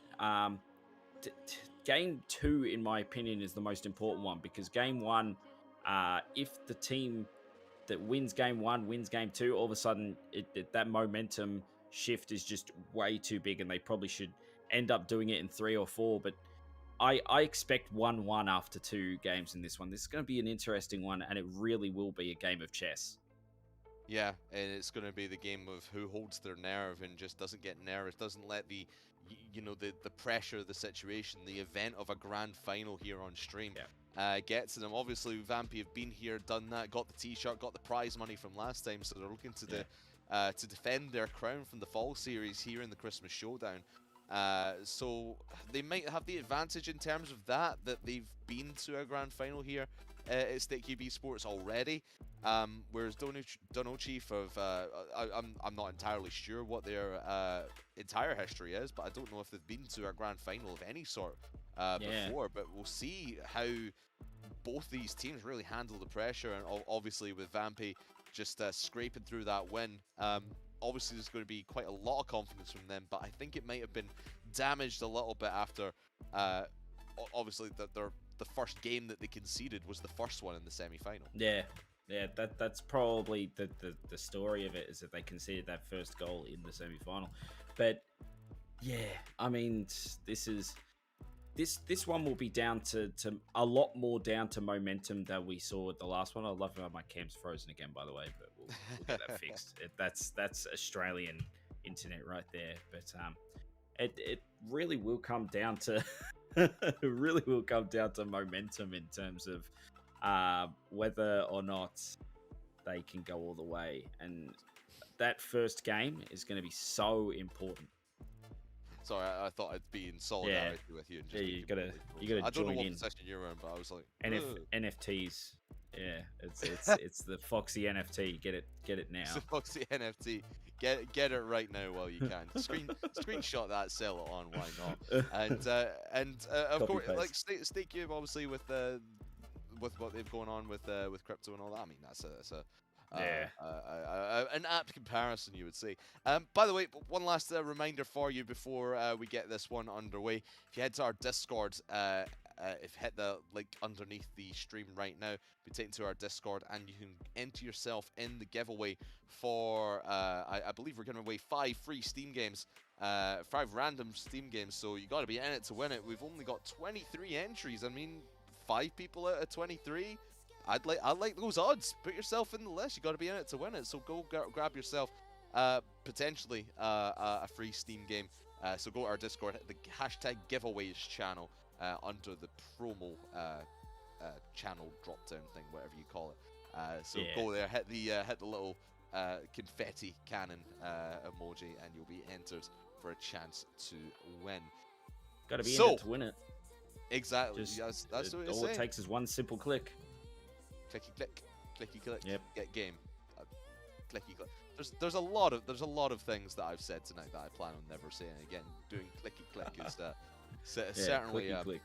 certainly one of them. We're just waiting on Dunno Chief getting themselves into this one. Perhaps maybe just doing a few last minute warm-ups. I know we had someone earlier who was doing in a 1v1 game for some reason. And they were and apparently it's happened again. One player is in game, and and Oh, come waiting on. for them. That's happened again. Oh, It's no. happened again. It's happened again. I mean, with the best of 5 disappearing from the third place playoff anyway, we got so much time to waste. We could sit here for a half an hour and just stare at the camera and would still be ahead. Well, I mean, you know, and plus, you know, but that's exactly what Carbo just said. They wouldn't have known that Juice were going to forfeit and you know, take themselves basically 20 minutes off the clock. They would have been relaxing and kind of just waiting for the third place playoff to finish, and all of a sudden they're told we got to start again. And that could be a big factor as well in terms of are they able to just switch themselves back on quickly after thinking that they probably had about 20 to 25 minutes of rest time and being told, sorry, they're forfeited, you got to start now. That could be a factor as well. Yeah, it's something that you don't really consider most of the time. Is like you said, with the forfeit coming through, all of a sudden you're now playing in the final. You've got to stop your warm-ups and get yourself onto the pitch. So it's going to be interesting to see how, especially Dunno-Chief, start out this one. I would predict that probably Vampy take the first game in this instance, simply because they've been, you know, they've just came out of a semi-final series. They've not had a chance to chill at all. Dunno-Chief might be feeling a little bit rushed at the start here, just to get themselves back into game and get focused back on this tournament. Obviously, by the sounds of things, they've been playing, you know, online warm-up games and keeping themselves going. To be fair, on the flip side of that, Vampy have been in this lobby for a while, so they've just been sitting here, really just staring at the screen, waiting for these guys to get here. We do have them finally into the lobby, so we're going to get this one underway. But Vampy's sitting here, maybe just hands getting a little bit cold. It was tactical. It was all tactical. It's all tactical. Getting themselves, getting their opponents off kilter and the momentum. Like icing the kicker. Yeah, exactly. Call a timeout. Timeout. But they've been timed out for quite a bit now, and I think we are all ready to go. So the grand final of this edition of the Christmas Showdown here on Stakecube Esports is about to get underway. Vampy versus Dunno-Chief. Best of 5. Let's see who wins it. Yeah, this is going to be exciting. This is going to be right off the bat. I expect a lot of attacking from both sides. The Vampy are a very attacking side, but also a very smart defensive as well. And boom, right there, straight from the start. We're 11 seconds in, and I call them very smart defensive. They just shut it up off the... Yeah, Jigger was the last player, and he didn't know it. And very good pass from Adgoez to start us off. And Scheller, who was starting very, very fast in the last series, has started very, very fast here. And maybe that icing the kicker has worked as 11 seconds in, and they've gone cold. Certainly have done, and especially I'm glad to see Adgoez get himself involved in the play very early, because in their semi-final game it was really just the Sheila and Cabo show. Yeah. The two of them hooking up and pulling off solo plays. Adgoez didn't really get himself involved too much, but an excellent play around the corner to set up Sheila will do himself wonders here at the start of this grand final. Now let's see what Vampy can answer back with, as Laza now off this right-hand side. Defender does miss here. He's got Dying right in the middle, but Sheila is able to position himself in a way that he gets it right back downfield. Jigger's going to get another hit on that, but he's not, because he gets that knocked off by Carbo. Lassa will get the 50-50 there, but it will go to Adgoez. Dying just doesn't get that second touch on it. Sheila gets it away. Just smart getting rid at the moment from this side. They're just, when they're in trouble, they just get rid. Just bring it back up forward, and they'll get another chance, but it's better than giving them a grade A chance. And here's a chance for Jigger, and once again, Sheila just very, very smart, just gets rid, doesn't need to worry about passing it to anyone in particular, just get rid of it when you can, and that's exactly what this orange side has started off. Yeah, playing keep away. And now Sheila will try and fake out the defender. Jigger will not be fooled this time. Upfield. Now let's see Vampy can answer back this time around. They've had a good opportunity there, but Adgua's an excellent pass to his teammate. It was a very dangerous one, and that was dangerous from Cabo. Just couldn't find the angle on that dunk quite enough. Yeah. And it's, again, just pressure from Dunno Chief, and they're keeping their noses clean right now. No saves registered from Dunno Chief, but they have been playing a style of game where they've not really had to play defense off the post or off the crossbar. Will go Schiller. Yeah, Vampy are doing the same thing that they did in game 1 of the previous series, where they've got a lot of possession of the ball, but they're not really doing much with it. It seems as if the possession that they're getting on the ball just comes from defense, and Schiller puts it in, and it's 2-0. And I mean, this has practically been, I'd say about 80% of the ball so far has been against Vampy. Dunno Chief have definitely attacked this game a lot quicker than what Vampy have, and they've gone off the start very fast. And I said this would be a very momentum orientated series. And oh my there goodness! It is, Cabo! Best goal of today for sure. Oh, that's just excellent. Great setup by Schiller as well, and then this is all Cabo. Defense can't do anything about that one. Like an absolute rocket missile, laser guided into the net. And you talked about the speeds that Dunno Chief really have, and they're completely outpacing their opponents, just like they were doing to Jungle Juicers. They were running around this field so damn quickly, and their opponents just could not keep up. Same here. Yeah, and that's exactly it. Is that we were talking about when they were playing the Jungle Juicers, that Carbo's time in the air seems to be very... Oh, that was a chance. Couldn't quite get to it. But Carbo's speed getting into the air is definitely a lot faster than most players. He could give a lot of professionals a run for their money, and Schiller gets another one on the board, and for the second time today, Schiller gets a hat trick in game 1. And that was really set up by Cabo as well. It doesn't get any credit on the scoreboard for it, but he knocks Dying out of the way and really opens the lane for his teammates to get that passing play off and shoot on net. And it's a 4-0 lead in game number 1 for Dunno Chief. I don't know about you, folks, but I'm getting a little bit of deja vu here. Yeah, that's exactly what it was in their semi-final series. Oh, look at that. 5. He's so much faster in the air, but not only fastness, but just smartness in the air. Like, most players there would not go for that because they think that the keeper is going to get to it. But just, you're 4-0 up, you might as well go for it. And he got the keeper under wraps, and 5-0. And I mean, I said that this is going to be very momentum orientated series. With a 5-0 game 1, this is going to be so hard for Vampy to get back into this series. Well, the thing is, you've got to just, if you're on the side of Vampy, I know you're going to lose this game here, but yeah, one thing you got to put this game out of your head. Next game, the games after that, all start the same. They all start 0-0. So you're going to have an equal opportunity to claw something back right to the end here. Here comes Cabo looking for a 6th. Would certainly bury this coffin. The nail's already been put in the coffin here for game number 1. It would just be lowered into the grave at this point. I think they can here count comes themselves Cabo. That's as an that open one, net, yeah. and that'll be 6. I think they can count themselves lucky this is best of 5.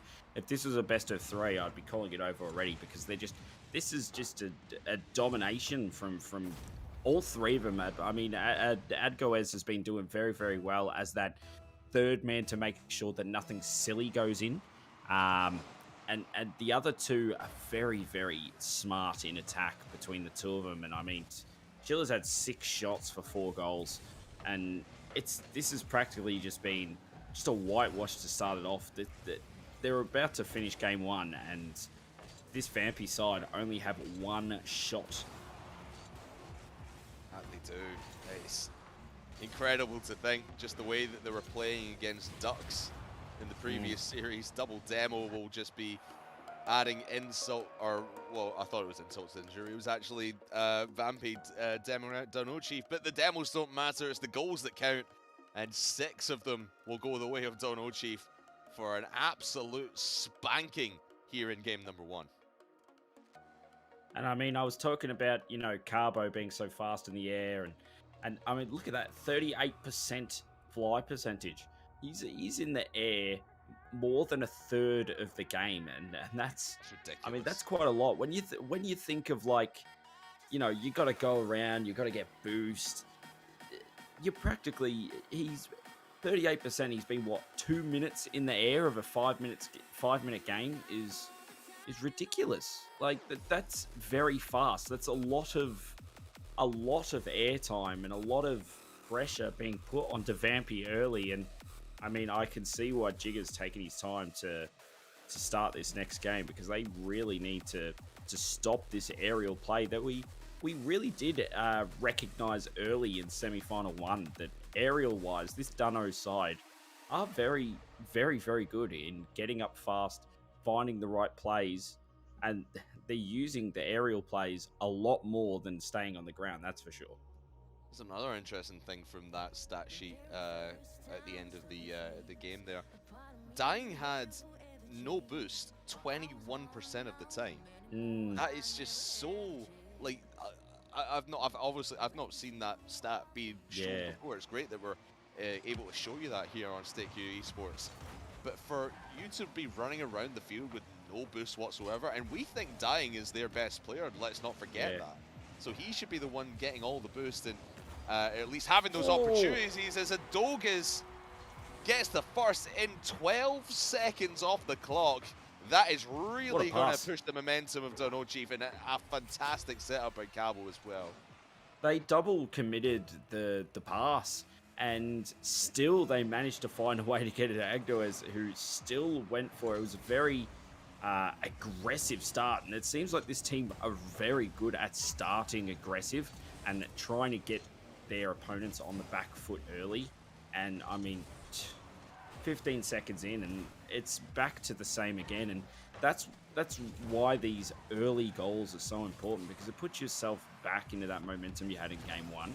And this has just been an absolute whitewash so far. There's nothing else you can say about it. Agdoez goes and gets another one, and this one's gone top bins, almost unsavable from the positions they were in. But Lassa couldn't get to that one, and this is, like, the defense, they're playing too far back, Vampy, and allowing this to happen. But the reason why they're allowing this to happen is because of the pressure that's being put on them. Well, the thing was, at the end of that play, it was Lassa and Dying just huddled together in the corner. Like, there was it seemed like there was no communication about who was going to go for it. They both end up missing, and then it's all left to Jigga, who's just all turned around in the middle of the net, just momentum completely stopped in the middle of the goal. And there's absolutely no way that you're going to be able to save any kind of shot when you're in that kind of position. So the guys on Vampy really starting to get their communications clean, and that's a really clean dunk by Shillo, put them up by 3. Yeah, and once again, just it's Jigga not paying enough respect to Schiller on these kind of plays that he's been doing. It's just practically just been simple from what he's been doing the entire game. And I mean, he makes it look simple, but that's a lot harder than it looks, just to be able to hit that to perfection. But Agdoez is going to have a chance here too, and that's in. And we're a minute and a half in, and it's 4-0. I mean, we said this would go 5 games, but at the moment, this is just a whitewash in terms of. This is why momentum is so important, because I can guarantee at this stage right now, Vampy have their heads down. They're not coming to their absolute potential. Whereas if it was a close game and they only just lost game 1, they'd still be, coming to their full potential. And when you get thrashed 6-0 in game 1 and now you're losing 4-0 in this one, you can guarantee that the morale is not looking good on the side of Vampy. It must not be, and especially that triple commit. But everyone dived at the ball, and then Agdoez had the easiest goal of his life today, just to tap that one in. I said it, the question I asked you, Fox, at the start of this series was who's going to feel the most pressure? Would it be Vampy, who've been to this grand final before and knows what it takes to win, as Cabo puts a great cherry pick shot onto net, or would it be Donochi? Would they feel the pressure of, you know, not being able or not having been here before, at least in the history of Stakecube Esports, and not really maybe going against, you know, a team who, like we said, excuse me, they know they've won the previous tournament. Yeah. And obviously been sitting, you know, waiting for this result to come through. They just came out of online warm-ups where they thought they weren't going to be playing for at least from now another 15 minutes or so. So you think it would have been around the other way?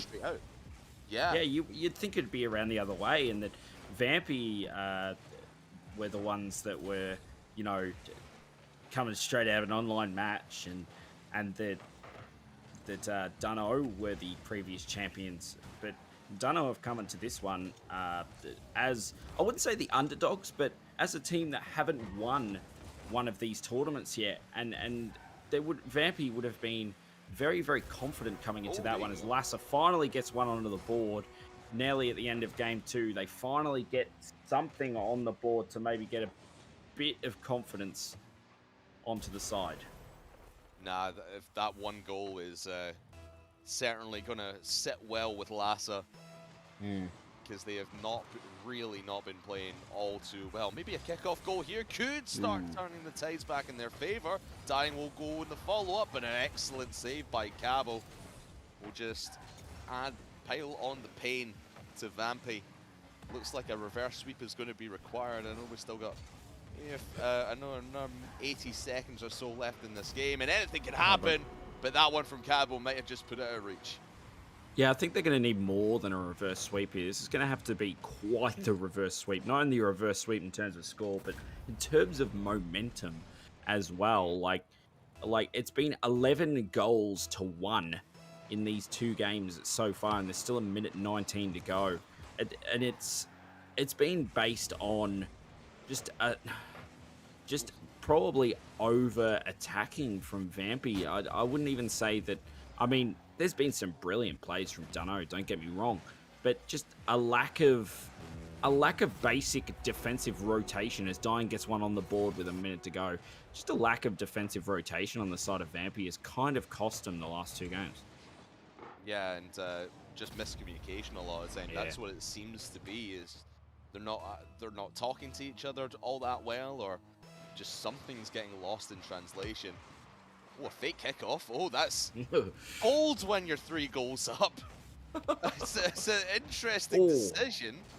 Yeah. I'm not sure if I agree with it, but hey, they've not conceded off of it. That's okay. I said Rocket League was a game of chess sometimes. Like, yeah, that's almost a checkmate at that stage. Like, that was, you know, you've got 3 goals in a minute. Just play default. None of this silly faking stuff. And I mean, but it does show how confident this Dunno squad is.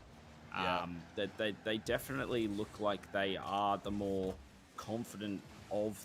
I mean, the 3 players on the team definitely look a lot more confident than the 3 on Vampy at the moment. And rotation-wise and stuff like that, we said it in semi-final 1 as well.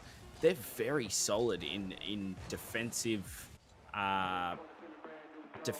rotation. Not only just like stopping shots, but stopping shots before they happen is a big problem. I mean, a big thing as well. Not only do you stop the shots and get the saves, but get the saves before they're credited to you. Stop the pass. Stop that pass that's going to create a big grade A chance, and that's exactly what Dunno have been doing all day. Yeah, they've just been able to control the pace of this game, and like we said, just the speed that these guys are playing at. Earlier on, Jungle Juicers didn't have an answer. Vampy, I thought, might have been able to take the fight a little bit more towards them, but they just haven't really shown me what they are capable of. Even in the semi-final game, I feel they were holding quite a lot back against Ducks. And yeah, it just seems like something's just not clicking here. I'm not really sure what it's going to be to swing it back in Vampy's favor. Yeah, but it's really not looking good for the defending champions. Like we said, they need to now reverse sweep 3 games in a row and not drop one against Dunno Chief. Even just to get to game 5, I think would just be a miraculous comeback for them. But we'll see what they are able to pull off. I think we're just waiting on one player. I think they're restarting their game. Jigger's just restarting game. He'll be 20 seconds. But an amazing stat there as well that we've seen from game 1 and 2 is that Vampy have actually had more touches on the ball.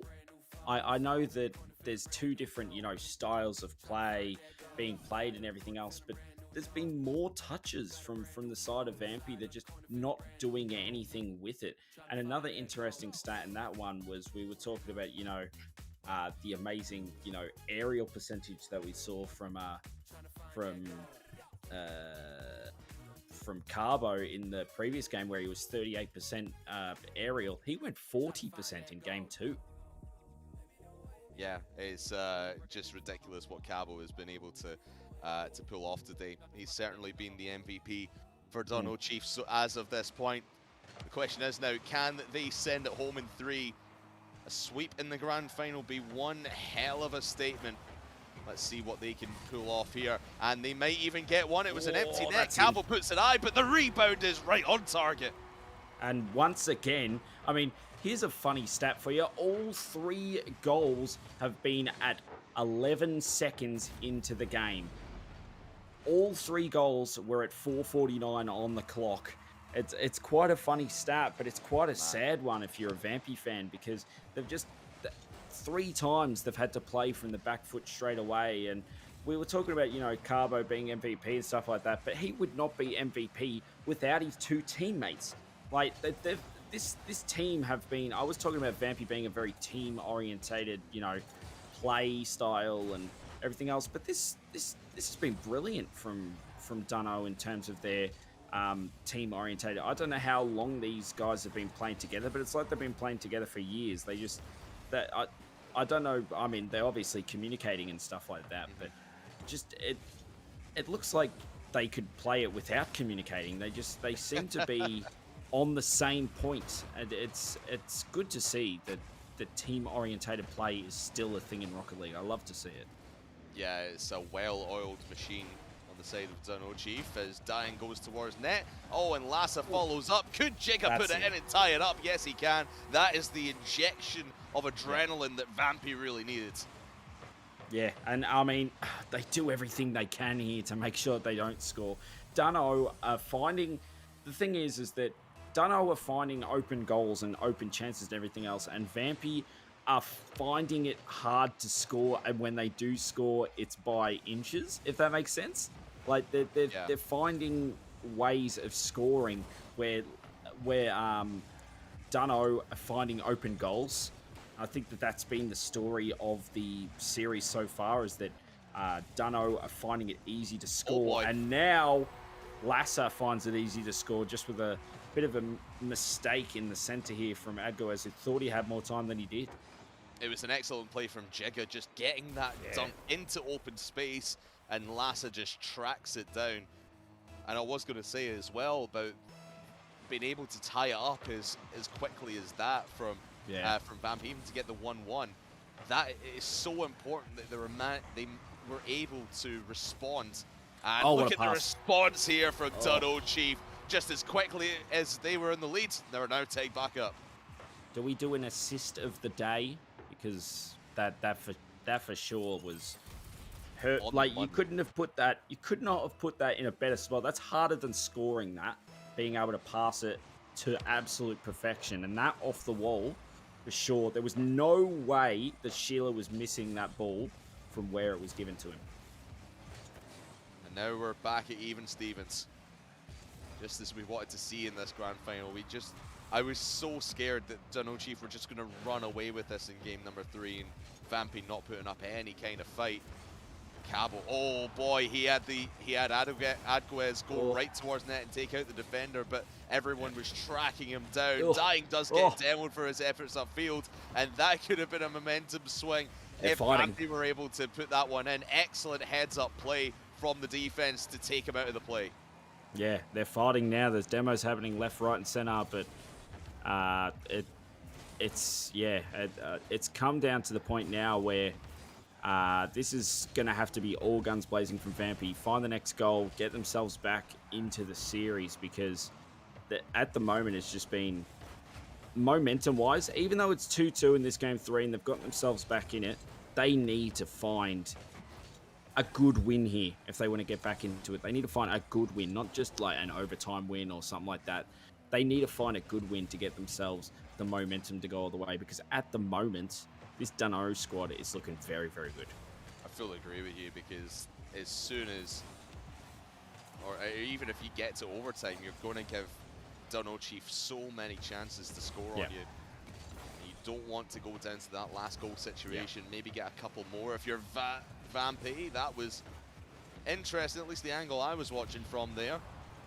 Looked like it might have been trickling in, but Jigga will get the clear away nonetheless. Here comes Cabo, 70 boost, what he's be able to do with it. Double commit there from Laza and Dying, not the first time we've seen that from them. Jigga's going to have to be the one to clean things up on the back wall. And a minute 20 left, still tied. Dying's in the middle here. Jigga with plenty of boost. Two-man jump. It's Cabo who does get it over to the side and just kills the momentum and the downfield play from Vampy. 1 minute to go in game 3, and they're finally starting to get a bit of fight here, Vampy. They've given themselves a chance in game 3, and that's all they needed, was just a chance to get themselves back into this series. But the way that this Dunno squad has been playing, they need to find a goal for overtime, because the pressure that's been coming from kickoffs has just been too much. There was a chance right there to finish it off. 50 seconds to go, and Jigga's going to just go for a big bang like he has been. He's been finding goals that way, just from teams kind of being sleepy on rotation defense-wise. But here's a chance for Schiller. Couldn't quite get there. 30 seconds to go. And Adgoez. Oh, good save by Jigga. That could have been the tournament right there. Jigga has been an absolute madman on the back line. He's really saved this Vampy team so far from going even further That might down drop into in. a hole. He needs to save it here. Dying doesn't get a good enough touch on it, and it will rattle in with 20 seconds to go. Well, they deserve this fortune because they've played brilliant in this series. You get lucky goals like this sometimes, and that one goes off the roof and in. 20 seconds to go until they're champions. We've seen last seconds plays play out all day today. That's what Vampy need to keep their heads above water, stay in this tournament, stay in this grand final. They've got 10 seconds to sink something and send us to overtime, but Cabo will go to net and go with the follow-up and the 2-goal lead with 3 seconds left. It's only a matter of time now. That's it. Adgoez takes it off. He's played brilliant in this grand final in terms of finding the right plays at the right time, and he finds 2 goals to finish off this game, and it's the 2 most important goals of the day because it's given them the tournament win. Oh, the underdogs in our eyes, but they have really made their stamp here in Stakecube Esports. Taking down the previous champions in Vampy, they will touch it down. Dunno Chief are your champions of the Christmas Showdown. And I honestly think that it's well deserved. They were underdogs probably before the start of game 1. After that, after they scored those 2 goals early, you could say that it was just completely changed. It was just completely reversed. Like if you had odds on the game, it would have been odds on favorite from Dunno Chief just from the start. It honestly looked like Dunno Chief were awake straight away in that, and they looked very, very good. And to beat Vampy 3-0 is not an easy task. I don't think Vampy were at their 100% best today, but some of these highlights, some of these defensive plays, but not only defensive plays, but just the passing plays from defense, it was a wonderful, wonderful performance. Yeah, top to bottom, Dunno Chief were really just the better side today. Vampy, as I said before, in their semi-final game, there was a lot left out in the field for them, and they just didn't take chances when they could. It's exactly what we saw here in the grand final as well. And Dunno Chief were, I said that Dunno Chief were going to walk all over them, kind of jokingly, and I backed out of it. I should have stuck with the guns because Yeah, you should have stuck with your gut. Dominating Honestly, performance. like Yeah, dominating performance, and like certainly have stamped their authority here at Stakecube Esports, and I imagine we'll see them again in the future.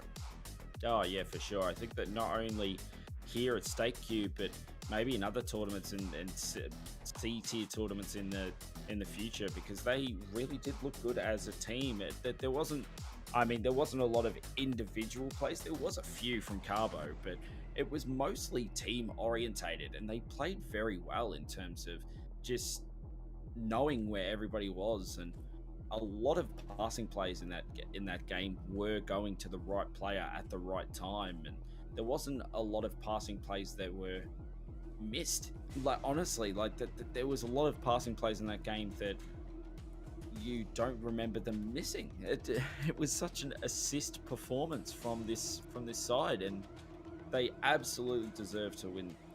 Absolutely. Yeah, they just ran rings around them.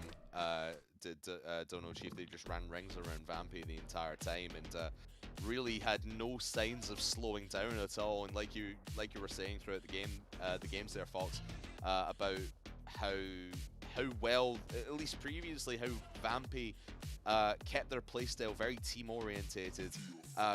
Dono Chief were just on a different level. Like you said, the passes were just so accurate. There was nothing going wrong when they moved upfield.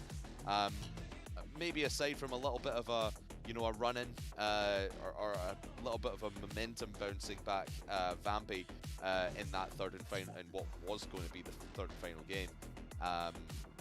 They just didn't seem rattled at all. Even when Vampy had the momentum on their side, had the lead, they just didn't seem phased by it. They just kept playing their own game, stuck to their guns, and that's why they're walking away with that $200. I mean, yeah, that's exactly it. I mean, $200. I mean, Christmas time coming along, and that's extra presents, and I mean they're going to be very happy with that, because they deserved it a lot. I think that, I mean, story of the day was probably just teamwork on this side. I think the teamwork from Dunno was probably better than any other side, and it's teamwork makes the dream work, and this team definitely. Out of the 4 teams that we saw today in the semis, I think that they just were a different level in terms of just thinking and seeing where your opponent, where your teammate is, and where they are, and just being able to play to your teammate, not just yourself, and playing individual plays and playing to your skill, but playing to your teammate's skill as well is also very important. And knowing where your teammate is the best play you could possibly do in Rocket League, in my opinion. So that's our lesson from today. Teamwork makes the dream work, and that is what has bagged Dono Chief themselves the tournament win here in the Stakecube Esports Christmas Showdown. But that's nearly it from us here today. Fox, any final thoughts before we wrap up? The thing is, right, that even though it's 6 in the morning here, it's 28 degrees, it's Australian summer, I'm hot as I want to go to bed. You deserve a rest, man, because it's been one heck of a day here, and one hell of a tournament. It's been a pleasure to be part of this today. And maybe we'll hopefully see Vampy and Dono Chief come back in whatever tournament we have next. But if you want to stay up to date with everything Stakecube Esports, go to Twitter and hit the follow. All the links are going to be underneath the stream that I'm about to list off here. Go follow us on Twitter. Join our Discord as well. You'll be notified at any tournaments. And of course, the best thing you can do is follow us right here at twitch.tv/Stakecube Esports. But from myself, Crappin, from him, Fox, from everyone behind the scenes here at Stakecube Esports, we thank you for watching. Merry Christmas, and we'll see you soon. Merry Christmas, guys. Have fun.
the feeling that I found. Are we forced to play this out? 'Cause it's not supposed to be this way. Telling yourself it's just too much, with your intentions to give up. No, we're not supposed to feel this pain. 'Cause we can be a little too hard on ourselves. It's all for nothing. We can be a little too rough on our hearts. It's all for nothing. We can be a little too hard on ourselves. It's all for nothing. We can be a little too rough on our hearts. It's all for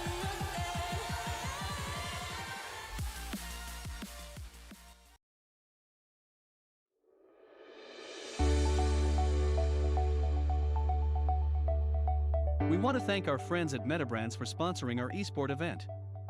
Metabrands is a metaverse resource DAO that provides instant exposure to the top performing NFTs, play to earn models, and player owned economies.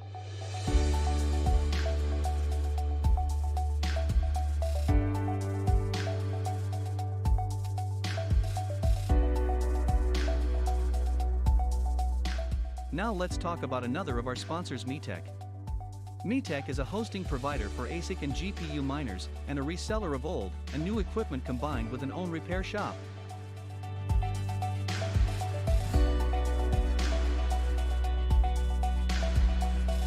And now we bring you one of our sponsors, PIVX.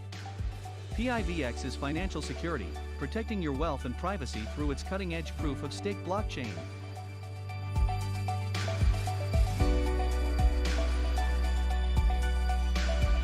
We want to thank our friends at Moments for sponsoring our esport event. Moments is a platform that facilitates the exchange of crypto for time, including tasks, hires, marketplace, and more. Be sure to sign up and get an instant crypto rewards today.